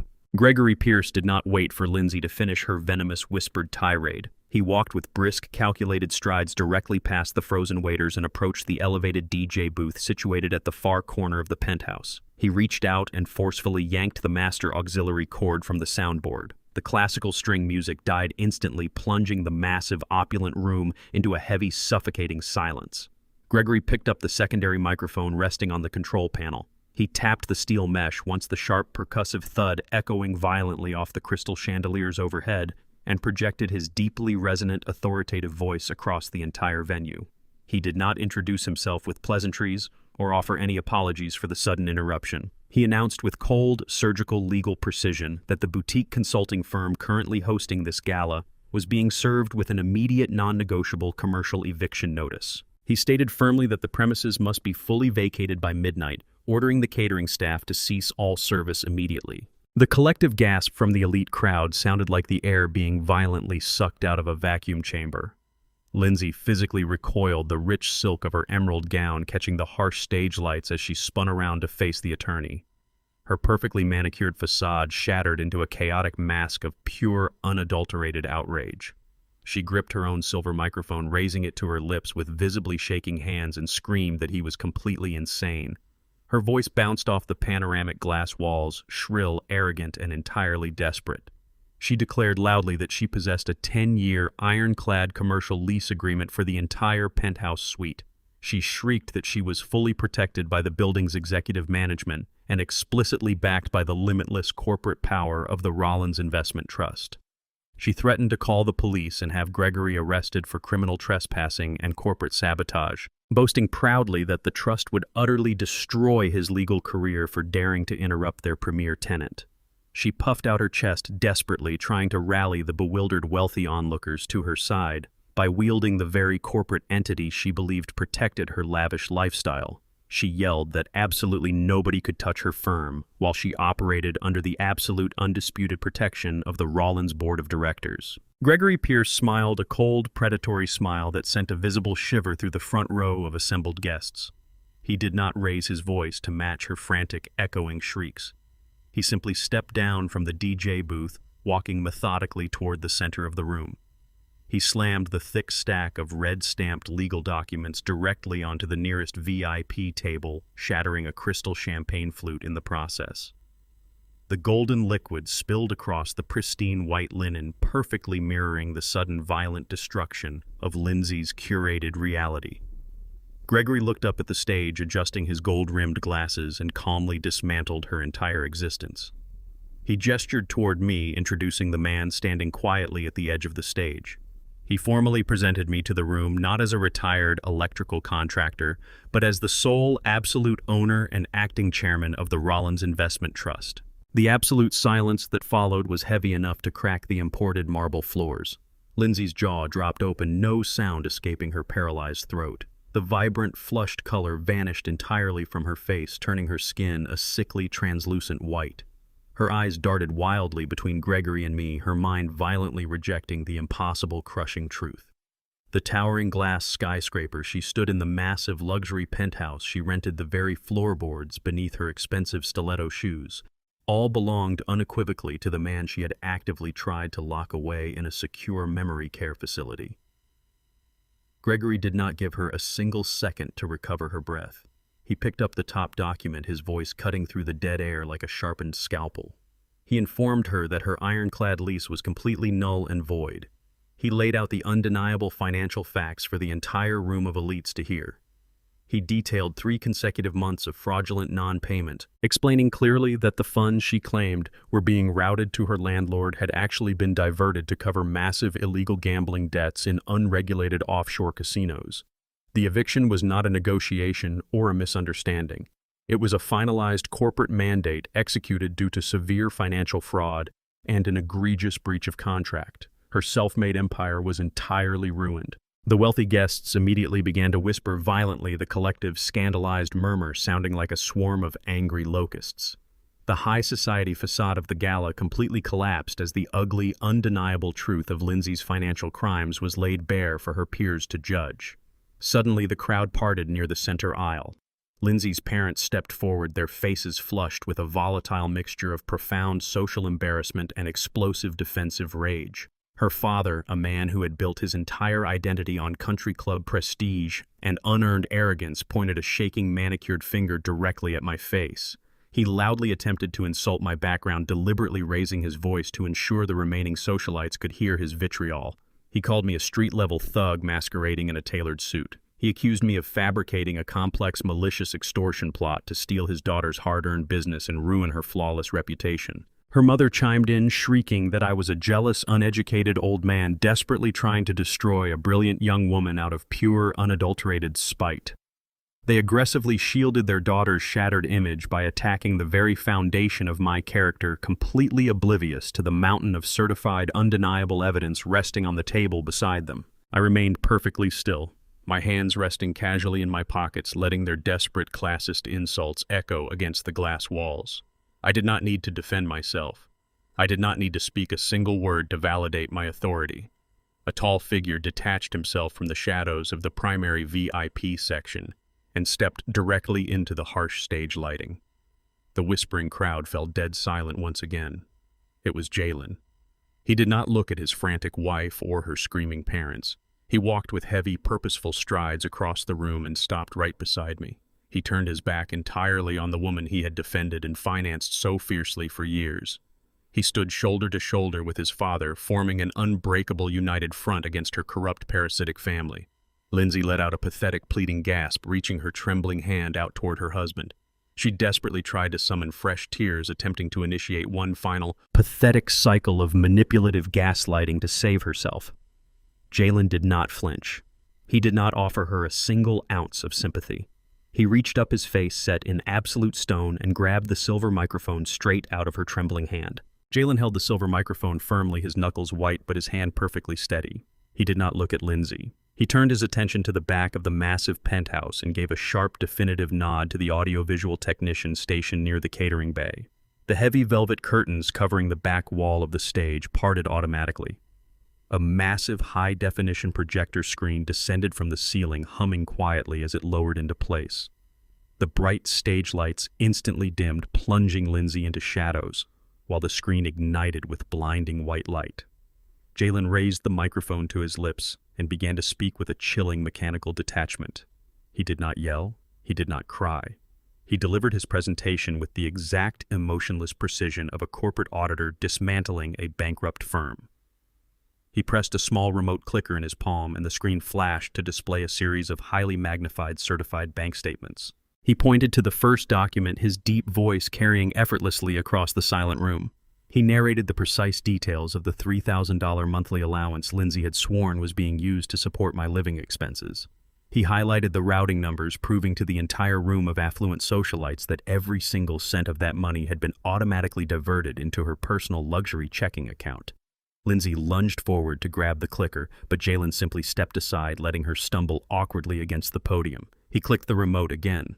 The screen shifted to display the fraudulent $500,000 secondary mortgage taken out against his home. The crowd murmured in shock as Jalen methodically explained how she had bypassed dual signature protocols to entirely drain his personal equity. Then came the final devastating slide. Jalen displayed the international wire transfers. He read aloud the names of the unregulated offshore casinos. He explicitly named Lindsay's brother, laying bare the violent underground gambling debts that she had secretly covered using stolen funds. The wealthy elites, politicians, and business partners standing in the audience stared at the undeniable digital ledger in absolute horror. Jalen presented the math with ruthless clarity, effectively proving to every single investor in the room that the self-made visionary standing on the stage was nothing more than a desperate, calculating embezzler who had driven her own family into absolute financial ruin. The financial revelations alone were enough to completely destroy her professional standing. But Jalen was not finished.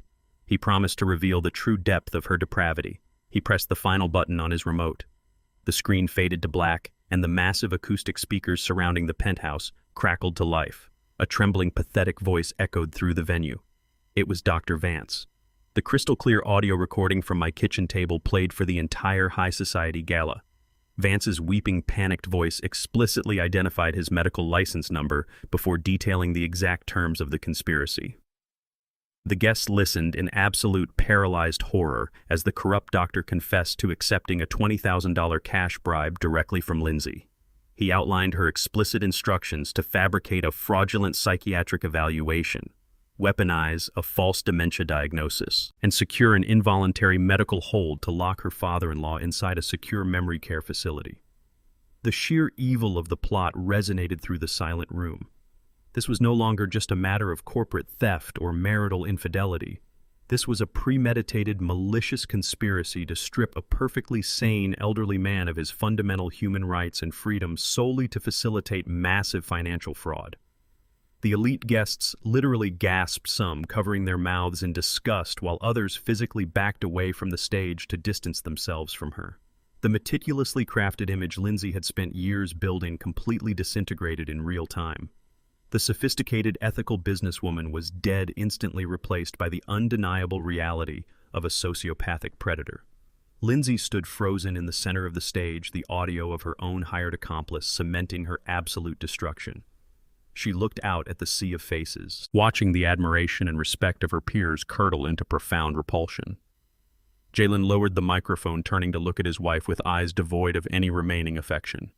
He had executed the strategy flawlessly, trapping her in a public cage of her own making with no possible avenue for denial or escape. The reaction from the crowd was immediate and ruthless. The business partners and high-level investors who had been drinking her champagne just moments before simultaneously turned their backs. They surged toward the penthouse exits, urgently pulling out their cell phones. Jalen and I watched as powerful executives barked frantic orders to their legal teams, explicitly instructing them to immediately sever all ties and cancel every pending contract with Lindsay's consulting firm.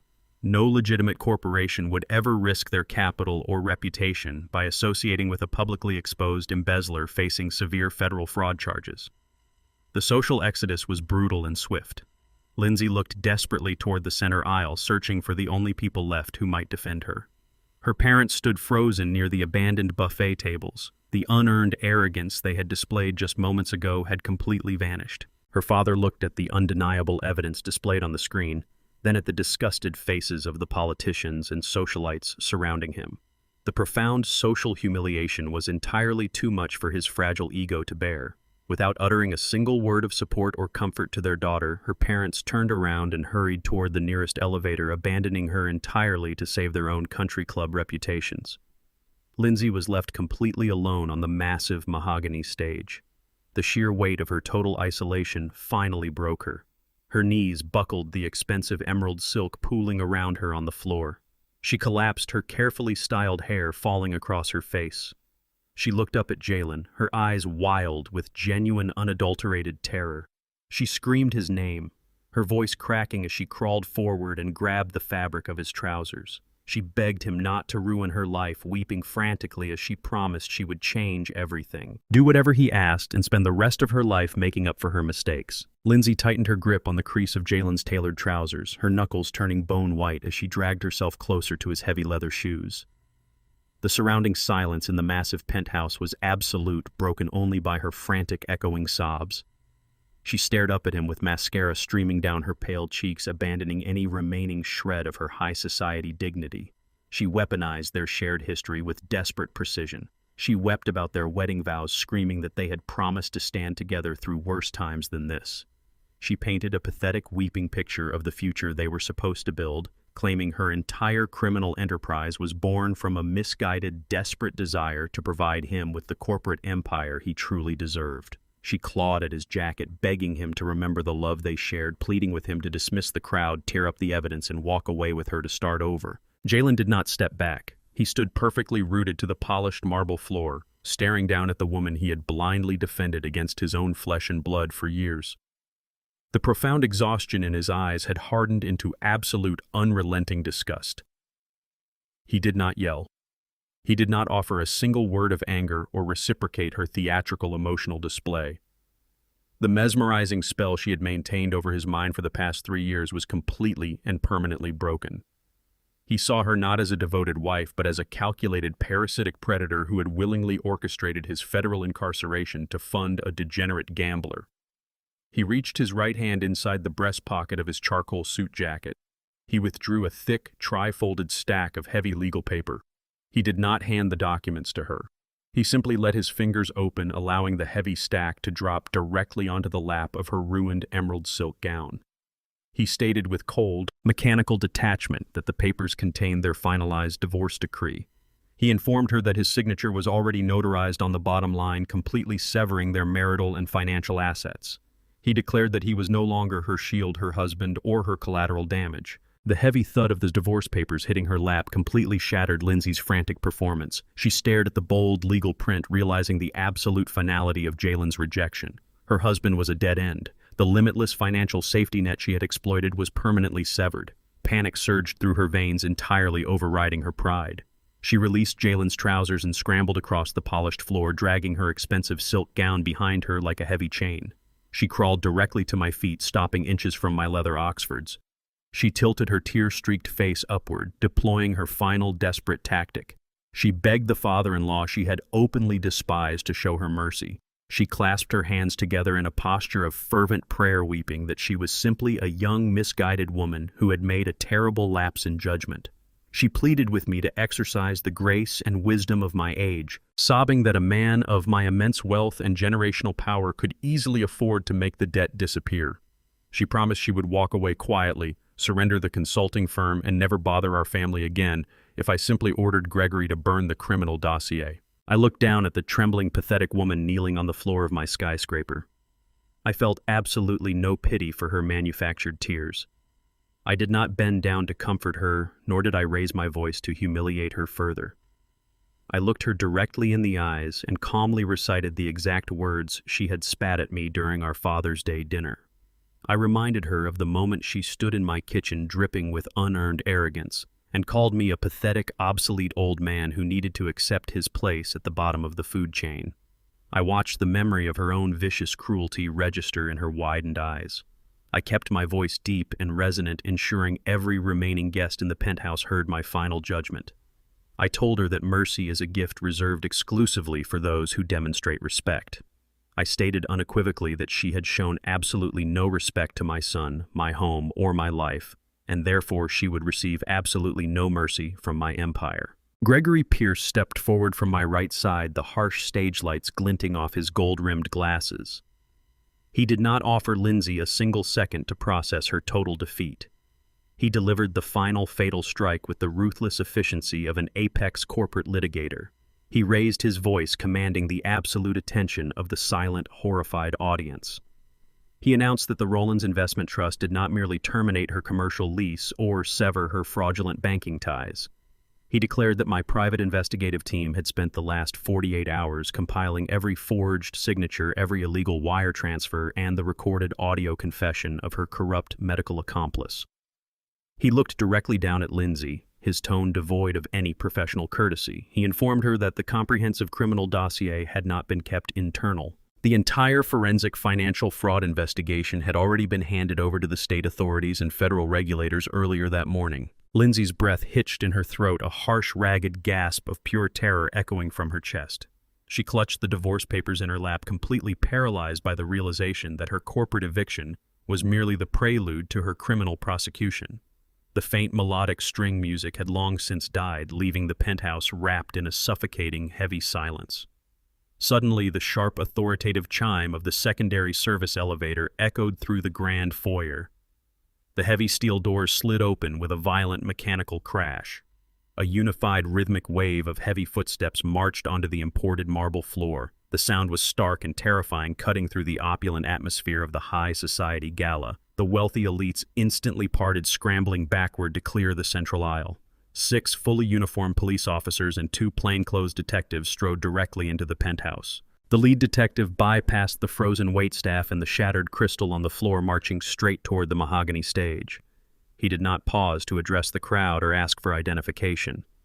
He stared directly at the woman kneeling in the ruined emerald gown.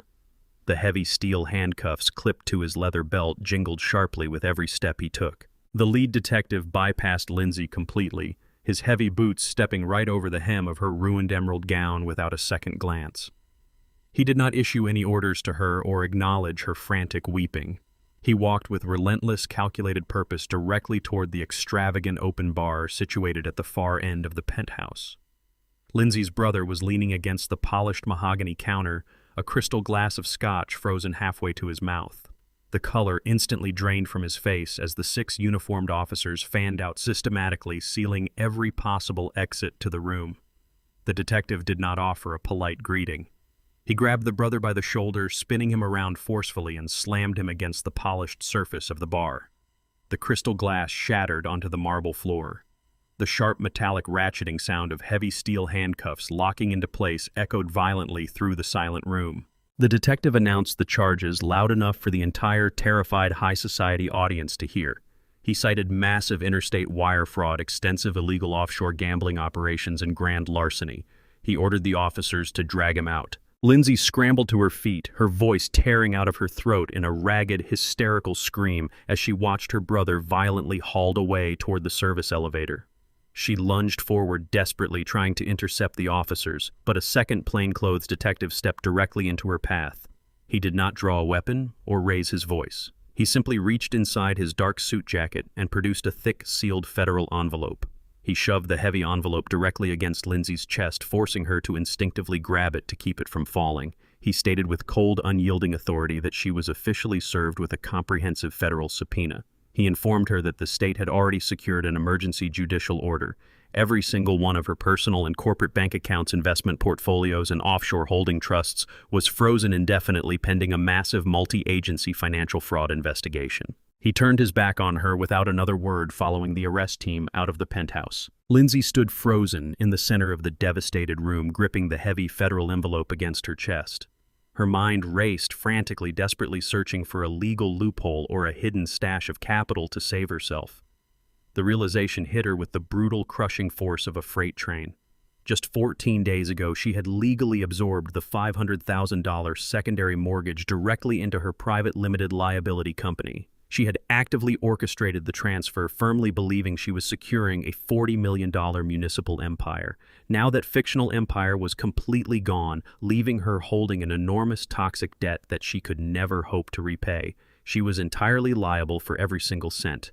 She had absolutely no company left to generate income, no wealthy husband to exploit, and absolutely zero access to her frozen capital. The federal investigation looming over her head guaranteed she would face severe criminal charges and likely years in a federal penitentiary. The elite investors and socialites who had fawned over her earlier in the evening were already gone, having fled the venue the moment the police arrived. She had fallen from the absolute pinnacle of Atlanta high society to total unrecoverable ruin in exactly 45 minutes. Lindsay dropped to her knees, the heavy emerald silk pooling around her once again. She wept openly, the sound echoing off the panoramic glass walls of the empty penthouse. I did not look back at her. I adjusted the cuffs of my tailored charcoal suit and turned toward the private VIP elevator. Jalen walked silently beside me, his posture straight and his expression completely devoid of any remaining affection or regret. The heavy brass doors slid open with a smooth mechanical hum. We stepped inside the velvet-lined cab together. The doors closed completely, sealing the frantic, sobbing sounds of the ruined woman behind us. We rode the elevator down to the private underground parking garage in absolute unbroken silence. The heavy, oppressive atmosphere of the gala instantly vanished, replaced by the cool, damp air of the concrete structure. The drive back to my sprawling estate in the northern suburbs was enveloped in a heavy, contemplative silence. The violent midnight storm had finally passed, leaving the night air crisp and clear. The massive tires of the luxury sedan glided smoothly over the wet asphalt. The vibrant glowing lights of the Atlanta skyline reflected off the sleek windshield, casting rhythmic moving shadows across the leather interior. I kept my eyes focused firmly on the road ahead, my hands gripping the leather steering wheel with relaxed, confident authority. I did not attempt to initiate a conversation or offer any empty, comforting platitudes. The profound destruction of Jalen's marriage and the absolute severing of his financial ties required quiet space to process. He sat perfectly still in the passenger seat, staring blankly out the window at the passing city lights. He looked completely drained, the heavy toll of the past 3 years finally settling onto his shoulders. He slowly turned his head away from the window. He looked directly at my hands, gripping the steering wheel. He studied the deep, permanent calluses, the rough, weathered skin, and the undeniable physical evidence of 40 years of grueling, relentless manual labor. He realized that those hands had quietly built the massive generational empire he had almost allowed his parasitic wife to completely destroy. The profound arrogance he had displayed just weeks ago was entirely gone, replaced by a raw, devastating humility. He swallowed hard, his throat clicking in the quiet cabin. He broke the heavy silence, his voice dropping into a rough, broken whisper.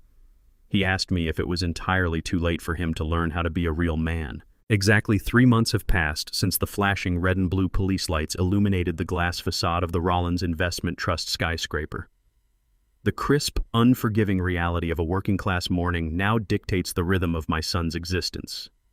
The alarm clock on his battered wooden nightstand blares a harsh electronic tone at exactly 5 in the morning. Jalen reaches out from beneath a simple cotton quilt, his hand blindly striking the snooze button to silence the noise. He does not wake up in a custom king-sized bed wrapped in imported Italian silk. He opens his eyes to the familiar, slightly chipped ceiling of his old childhood bedroom in my modest suburban house. The luxury condominium he once shared with his fraudulent wife is entirely a thing of the past, liquidated to satisfy the army of aggressive creditors she left in her destructive wake. I made a definitive, unbreakable decision the morning after the gala. I completely severed all of his financial safety nets. I did not offer him a high-level executive position within my corporate empire. I did not hand him a blank check to rebuild his shattered architectural firm. I told him that true generational wealth is preserved through intense discipline, not blind entitlement. Jalen was forced to confront the absolute devastation of his own unchecked arrogance. He had to swallow every ounce of his towering pride, pack his drafting tools into a worn canvas briefcase, and physically walk into the lobby of his former fiercest competitor. He submitted a standard employment application and accepted a grueling entry-level position as a junior draftsman. He now spends his days hunched over a brightly lit drafting table surrounded by recent college graduates who are 10 years his junior. He takes direct orders from project managers he once looked down upon from his executive suite. He measures standard load-bearing walls and drafts municipal plumbing schematics for a fraction of the salary he used to command. He leaves the house before the sun crests the horizon and returns long after the streetlights flicker on his shoulders, heavy with genuine, honest exhaustion. There is no corporate expense account to pay for prime rib lunches or midday cocktails. He carries a packed lunch in a brown paper bag, eating quietly at his desk while meticulously recalculating structural tolerances. I sit quietly at the kitchen table every evening, sipping my dark roast coffee while watching my son undergo a profound, agonizing transformation. I watch him learn the absolute, undeniable value of a single hard-earned dollar. He no longer treats money as an infinite, abstract concept conjured from thin air to satisfy Lindsay's endless vanity. He manually balances his checkbook at the end of every week, his brow furrowed in deep concentration as he reviews his modest income. He walks to the local neighborhood supermarket and meticulously compares the price of generic brand groceries before placing them into his cart.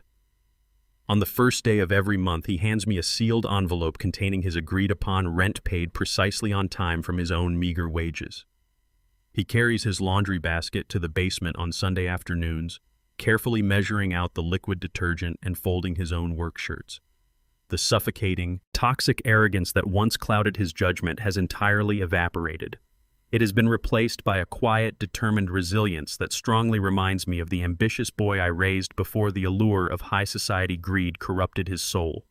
The painful legal extraction of his former life is officially complete. A family court judge formally signed the final divorce decree last week, completely dissolving the toxic marriage. The unyielding financial burden Lindsay generated was legally isolated to her fraudulent limited liability company, leaving Jalen bruised but entirely free from her crushing debt. Lindsay's engineered reality, meanwhile, has spectacularly and publicly imploded. The federal investigation decimated her boutique consulting firm, seizing every remaining asset she possessed to pay back the stolen municipal funds. Stripped of her extravagant wardrobe, her luxury vehicles, and her high society connections, she was forced into a brutal collision with the real world. She now works as a mid-level shift manager at a brightly lit, heavily trafficked discount retail store on the outskirts of the city. She spends her days wearing a stiff polyester uniform, aggressively organizing clearance bins, and managing disgruntled cashiers, just to cover her massive mounting legal defense fees. The wealthy elite who once eagerly attended her lavish penthouse galas now actively pretend they never knew her name crossing the street to avoid making eye contact with the disgraced embezzler. She traded a $40 million illusion for an inescapable nightmare of minimum wage survival. The crisp autumn air bites at my skin as I step out onto the front porch to check the morning mail. The rusted hinges of the aluminum mailbox squeak softly, a familiar, comforting sound in the quiet neighborhood. I pull out a stack of mundane utility bills, local supermarket flyers, and a thick, heavy envelope resting at the very bottom of the metal box. The paper is premium textured cardstock, an expensive anomaly mixed in with the cheap junk mail. I flip the envelope over my eyes, immediately catching the sharply slanted, overly stylized handwriting scrawled across the center. The return address belongs to a cheap apartment complex located near the discount retail center, where Lindsay now spends her miserable days. I do not need to slice the heavy paper open to know exactly what highly manipulative garbage is contained within those pages. The entire package absolutely reeks of profound, clawing desperation and entirely fabricated apologies. She is undoubtedly attempting to deploy her final pathetic weapon. She is trying to appeal to my sense of Christian charity, spinning a weeping, tragic narrative about her spectacular downfall. I can clearly envision the tear-stained ink, the frantic promises of deep personal reform, and the subtle underlying plea for a minor financial bailout to cover her impending criminal trial costs. She is desperately searching for any remaining crack in my armor, hoping that the passage of 3 months has somehow softened my resolve or blurred my memory of her absolute cruelty. I stand on the wooden porch boards holding the thick envelope in my calloused hand. I can physically feel the dark, toxic weight of the past actively trying to claw its way back into my peaceful, reclaimed life. She wants to drag us back into her endless cycle of chaotic deception and engineered victimhood. I turn around and walk slowly back inside the house, the hardwood floors creaking beneath my heavy work boots. The living room is warm and inviting, illuminated by the bright, dancing flames of the brick fireplace I lit just before dawn. I do not hesitate. I do not harbor a single ounce of lingering curiosity or misplaced mercy toward the woman who tried to destroy us. I grip the sealed envelope tightly and walk with absolute, unyielding purpose directly toward the burning hearth. Exactly 3 months have passed since that crushing, silent drive home in the rain. I stand perfectly still before the roaring brick fireplace in my living room, feeling the intense, radiating heat against my face. The thick, heavy envelope rests in my right hand, pulsing with the toxic, desperate energy of a woman who completely destroyed her own life. I do not break the expensive wax seal. I do not run my thumb under the pristine flap to read a single line of her carefully manufactured apologies. Her words lost their currency the exact moment she attempted to rob my son of his future and strip me of my dignity. I simply extend my arm and toss the unopened letter directly into the center of the bright orange flames.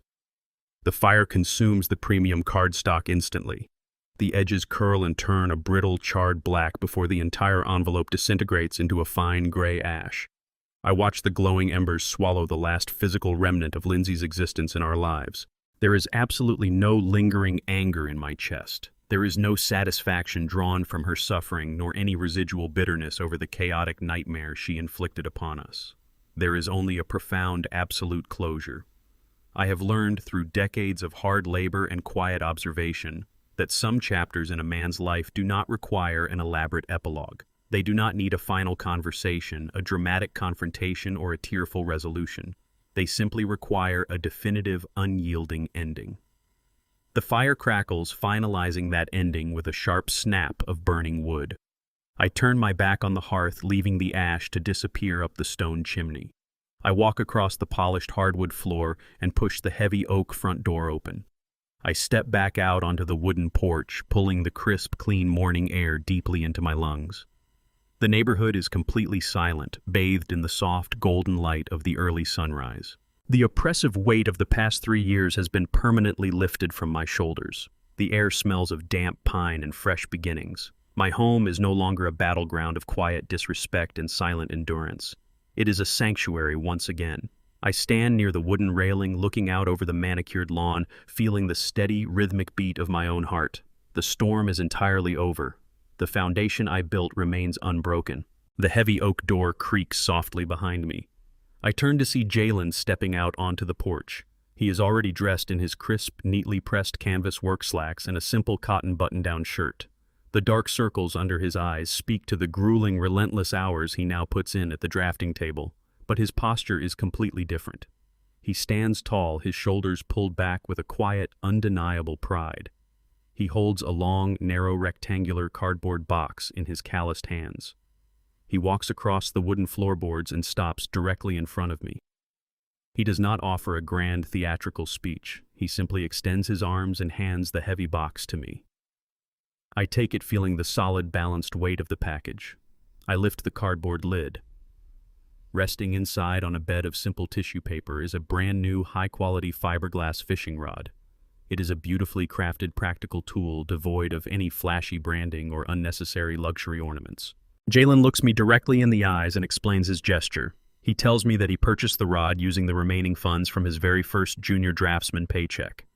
He explicitly states that he set aside the money after paying his rent, covering his weekly groceries and settling his utility bills. He wanted to buy me something real. For the past 3 years, his gifts were entirely superficial. He used to hand me expensive imported bottles of whiskey or designer silk ties purchased with Lindsay's stolen, fraudulent corporate credit cards. Those luxury items were hollow, meant to display an illusion of wealth rather than convey any actual affection.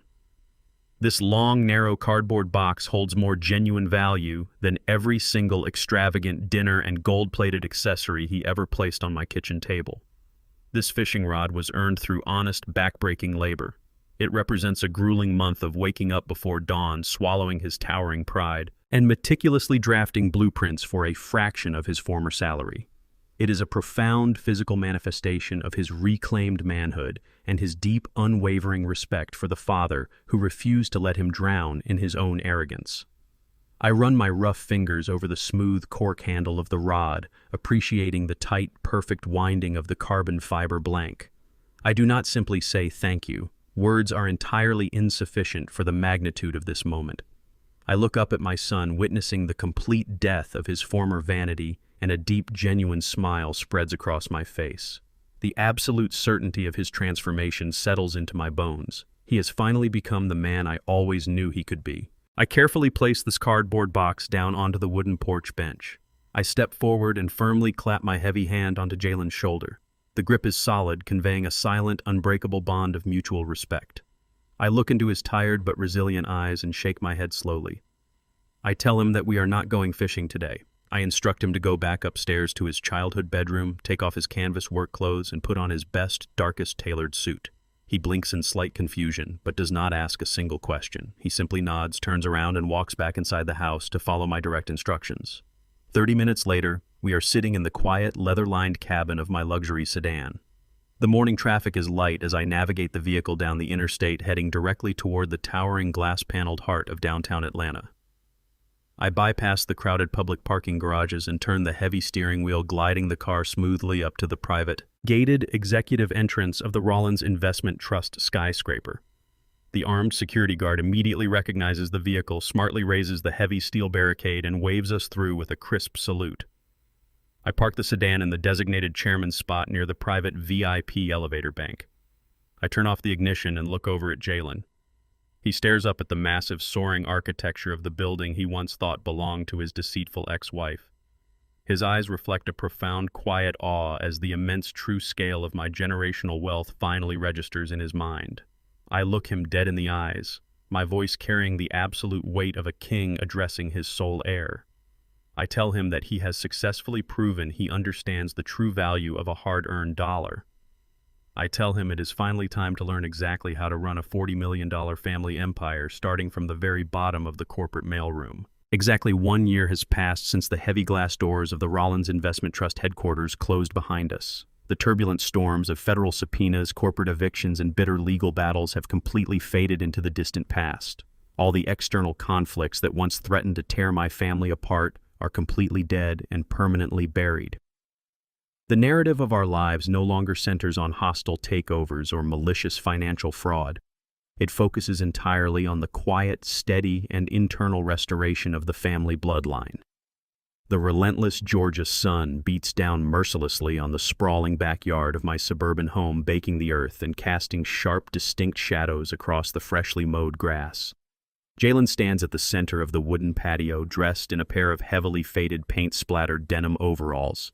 He holds a heavy steel hammer in his right hand, his muscles coiling and flexing with every deliberate swing. Thick beads of sweat roll down his forehead, stinging his eyes and soaking the collar of his plain white cotton shirt. He does not wipe the sweat away or complain about the brutal southern heat. He simply tightens his grip on the wooden handle and drives another galvanized nail deep into the thick, pressure-treated lumber. He is methodically repairing the old, weathered wooden deck attached to the back of my house. He measures every single wooden plank with intense mathematical precision, utilizing the raw architectural skills he once wasted on vain high society illusions. He is no longer constructing fragile castles built on lies and stolen equity. He is kneeling in the dirt, utilizing his own physical strength and sheer willpower to build something undeniably real with his own two hands. The rhythmic, echoing thud of his hammer strikes rings out across the quiet neighborhood, acting as a steady heartbeat for our reclaimed existence. He carefully inspects the alignment of the wooden joists, running his calloused fingers over the rough grain to ensure the foundation is absolutely level and structurally flawless. The toxic vanity that previously dictated his every waking moment has been completely purged from his system. He has traded the suffocating constraints of tailored designer suits and luxury sports cars for the honest, grounding weight of physical labor. He is entirely consumed by the pure, unadulterated satisfaction of hard work. I sit comfortably in my old, weathered wooden rocking chair stationed perfectly in the shade of the covered porch. I hold a chipped ceramic mug filled with steaming, dark roast coffee, letting the bitter, earthy aroma ground me in the present moment. I lean back the wooden runners of the chair, creaking softly against the floorboards, and watch my son work. I observe the intense focus in his eyes and the quiet, steady rhythm of his breathing. The boy who was once completely blinded by the blinding glare of fake luxury and manufactured prestige has entirely vanished. He has been thoroughly broken down and meticulously reassembled into a man deeply grounded in harsh, undeniable reality.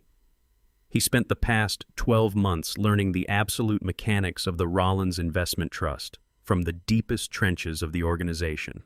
He sorted corporate mail, filed dense commercial lease agreements, and shadowed the building maintenance crews, gradually earning the sincere respect of the employees, not through his last name, but through his undeniable work ethic. The staggering $40 million fortune that heavily dictates the commercial skyline of downtown Atlanta remains quietly and securely locked away in heavily encrypted, diversified banking trusts.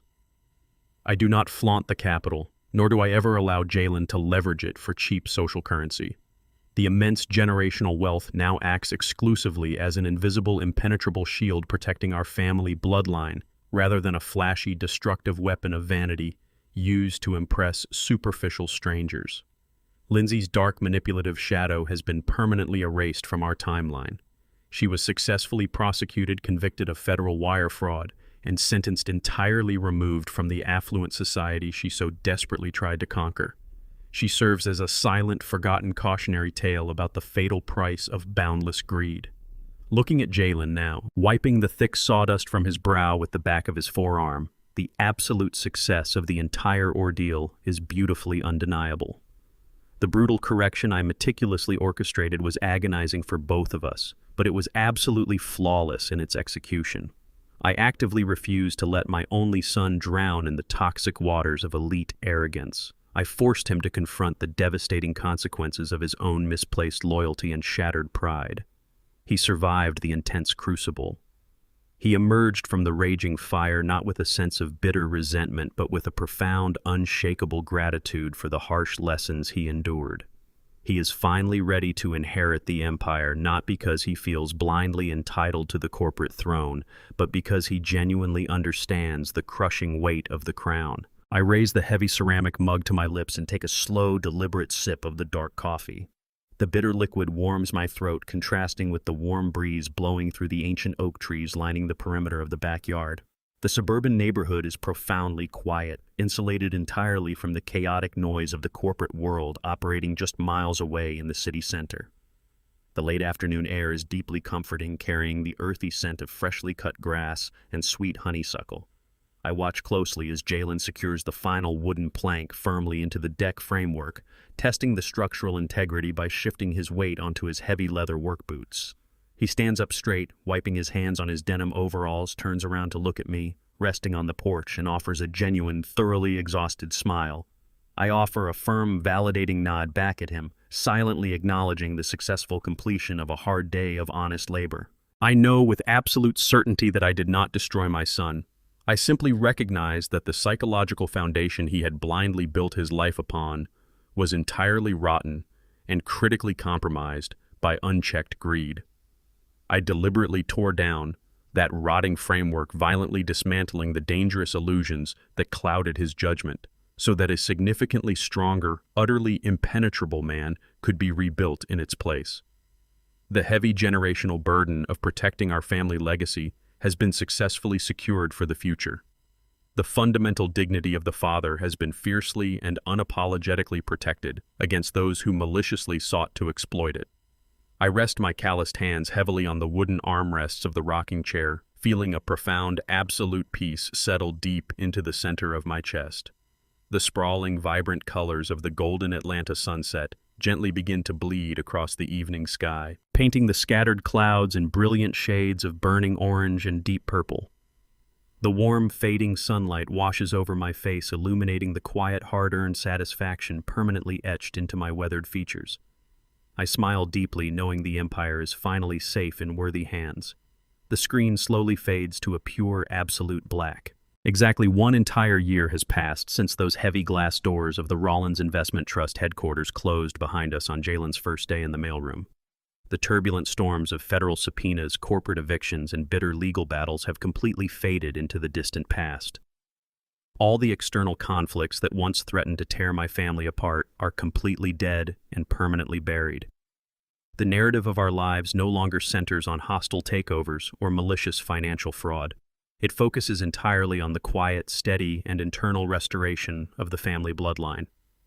The relentless Georgia sun beats down mercilessly on the sprawling backyard of my suburban home, baking the earth and casting sharp, distinct shadows across the freshly mowed grass. Jalen stands at the center of the wooden patio, dressed in a pair of heavily faded, paint-splattered denim overalls. He holds a heavy steel hammer in his right hand, his muscles coiling and flexing with every deliberate swing. Thick beads of sweat roll down his forehead, stinging his eyes and soaking the collar of his plain white cotton shirt. He does not wipe the sweat away or complain about the brutal southern heat. He simply tightens his grip on the wooden handle and drives another galvanized nail deep into the thick, pressure-treated lumber. He is methodically repairing the old, weathered wooden deck attached to the back of my house. He measures every single wooden plank with intense mathematical precision, utilizing the raw architectural skills he once wasted on vain high society illusions. He is no longer constructing fragile castles built on lies and stolen equity. He is kneeling in the dirt, utilizing his own physical strength and sheer willpower to build something undeniably real with his own 2 hands. The rhythmic, echoing thud of his hammer strikes rings out across the quiet neighborhood, acting as a steady heartbeat for our reclaimed existence. He carefully inspects the alignment of the wooden joists, running his calloused fingers over the rough grain to ensure the foundation is absolutely level and structurally flawless. The toxic vanity that previously dictated his every waking moment has been completely purged from his system. He has traded the suffocating constraints of tailored designer suits and luxury sports cars for the honest, grounding weight of physical labor. He is entirely consumed by the pure, unadulterated satisfaction of hard work. I sit comfortably in my old, weathered wooden rocking chair stationed perfectly in the shade of the covered porch. I hold a chipped ceramic mug filled with steaming dark roast coffee, letting the bitter, earthy aroma ground me in the present moment. I lean back the wooden runners of the chair, creaking softly against the floorboards, and watch my son work. I observe the intense focus in his eyes and the quiet, steady rhythm of his breathing. The boy who was once completely blinded by the blinding glare of fake luxury and manufactured prestige has entirely vanished. He has been thoroughly broken down and meticulously reassembled into a man deeply grounded in harsh, undeniable reality. He spent the past 12 months learning the absolute mechanics of the Rollins Investment Trust from the deepest trenches of the organization. He sorted corporate mail-filed dense commercial lease agreements and shadowed the building maintenance crews, gradually earning the sincere respect of the employees not through his last name, but through his undeniable work ethic. The staggering $40 million fortune that heavily dictates the commercial skyline of downtown Atlanta remains quietly and securely locked away in heavily encrypted diversified banking trusts. I do not flaunt the capital, nor do I ever allow Jalen to leverage it for cheap social currency. The immense generational wealth now acts exclusively as an invisible, impenetrable shield protecting our family bloodline rather than a flashy, destructive weapon of vanity used to impress superficial strangers.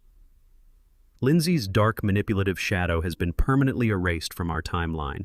She was successfully prosecuted, convicted of federal wire fraud, and sentenced entirely removed from the affluent society she so desperately tried to conquer. She serves as a silent, forgotten cautionary tale about the fatal price of boundless greed. Looking at Jalen now, wiping the thick sawdust from his brow with the back of his forearm, the absolute success of the entire ordeal is beautifully undeniable. The brutal correction I meticulously orchestrated was agonizing for both of us, but it was absolutely flawless in its execution. I actively refused to let my only son drown in the toxic waters of elite arrogance.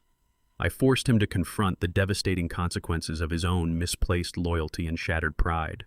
He survived the intense crucible. He emerged from the raging fire not with a sense of bitter resentment, but with a profound, unshakable gratitude for the harsh lessons he endured. He is finally ready to inherit the empire, not because he feels blindly entitled to the corporate throne, but because he genuinely understands the crushing weight of the crown. I raise the heavy ceramic mug to my lips and take a slow, deliberate sip of the dark coffee. The bitter liquid warms my throat, contrasting perfectly with the warm breeze blowing through the ancient oak trees lining the perimeter of the backyard. The suburban neighborhood is profoundly quiet, insulated entirely from the chaotic noise of the corporate world operating just miles away in the city center. The late afternoon air is deeply comforting, carrying the earthy scent of freshly cut grass and sweet honeysuckle. I watch closely as Jalen secures the final wooden plank firmly into the deck framework, testing the structural integrity by shifting his weight onto his heavy leather work boots. He stands up straight, wiping his hands on his denim overalls, turns around to look at me resting on the porch, and offers a genuine, thoroughly exhausted smile. I offer a firm, validating nod back at him, silently acknowledging the successful completion of a hard day of honest labor. I know with absolute certainty that I did not destroy my son. I simply recognized that the psychological foundation he had blindly built his life upon was entirely rotten and critically compromised by unchecked greed. I deliberately tore down that rotting framework, violently dismantling the dangerous illusions that clouded his judgment so that a significantly stronger, utterly impenetrable man could be rebuilt in its place. The heavy generational burden of protecting our family legacy has been successfully secured for the future. The fundamental dignity of the father has been fiercely and unapologetically protected against those who maliciously sought to exploit it. I rest my calloused hands heavily on the wooden armrests of the rocking chair, feeling a profound absolute peace settle deep into the center of my chest. The sprawling, vibrant colors of the golden Atlanta sunset gently begin to bleed across the evening sky, painting the scattered clouds in brilliant shades of burning orange and deep purple. The warm, fading sunlight washes over my face, illuminating the quiet, hard-earned satisfaction permanently etched into my weathered features. I smile deeply, knowing the empire is finally safe in worthy hands. The screen slowly fades to a pure, absolute black. Lesson learned. True generational wealth is never strictly defined by the staggering balance of a bank account or the superficial glamour of luxury assets. It is fundamentally built upon the quiet, unyielding strength of personal character, hard work, and absolute accountability. When you blindly shield those you love from the harsh consequences of their actions, you inadvertently corrupt their potential and breed disastrous entitlement. The greatest gift a parent can provide is not endless financial rescue, but the brutal necessary boundaries required to shatter destructive illusions. Genuine respect and lasting power must always be earned through rigid discipline, never simply handed over. Did you enjoy this final chapter of redemption and reclaimed power? Let me know your thoughts on Tyrone and Jalen's journey in the comments below, and do not forget to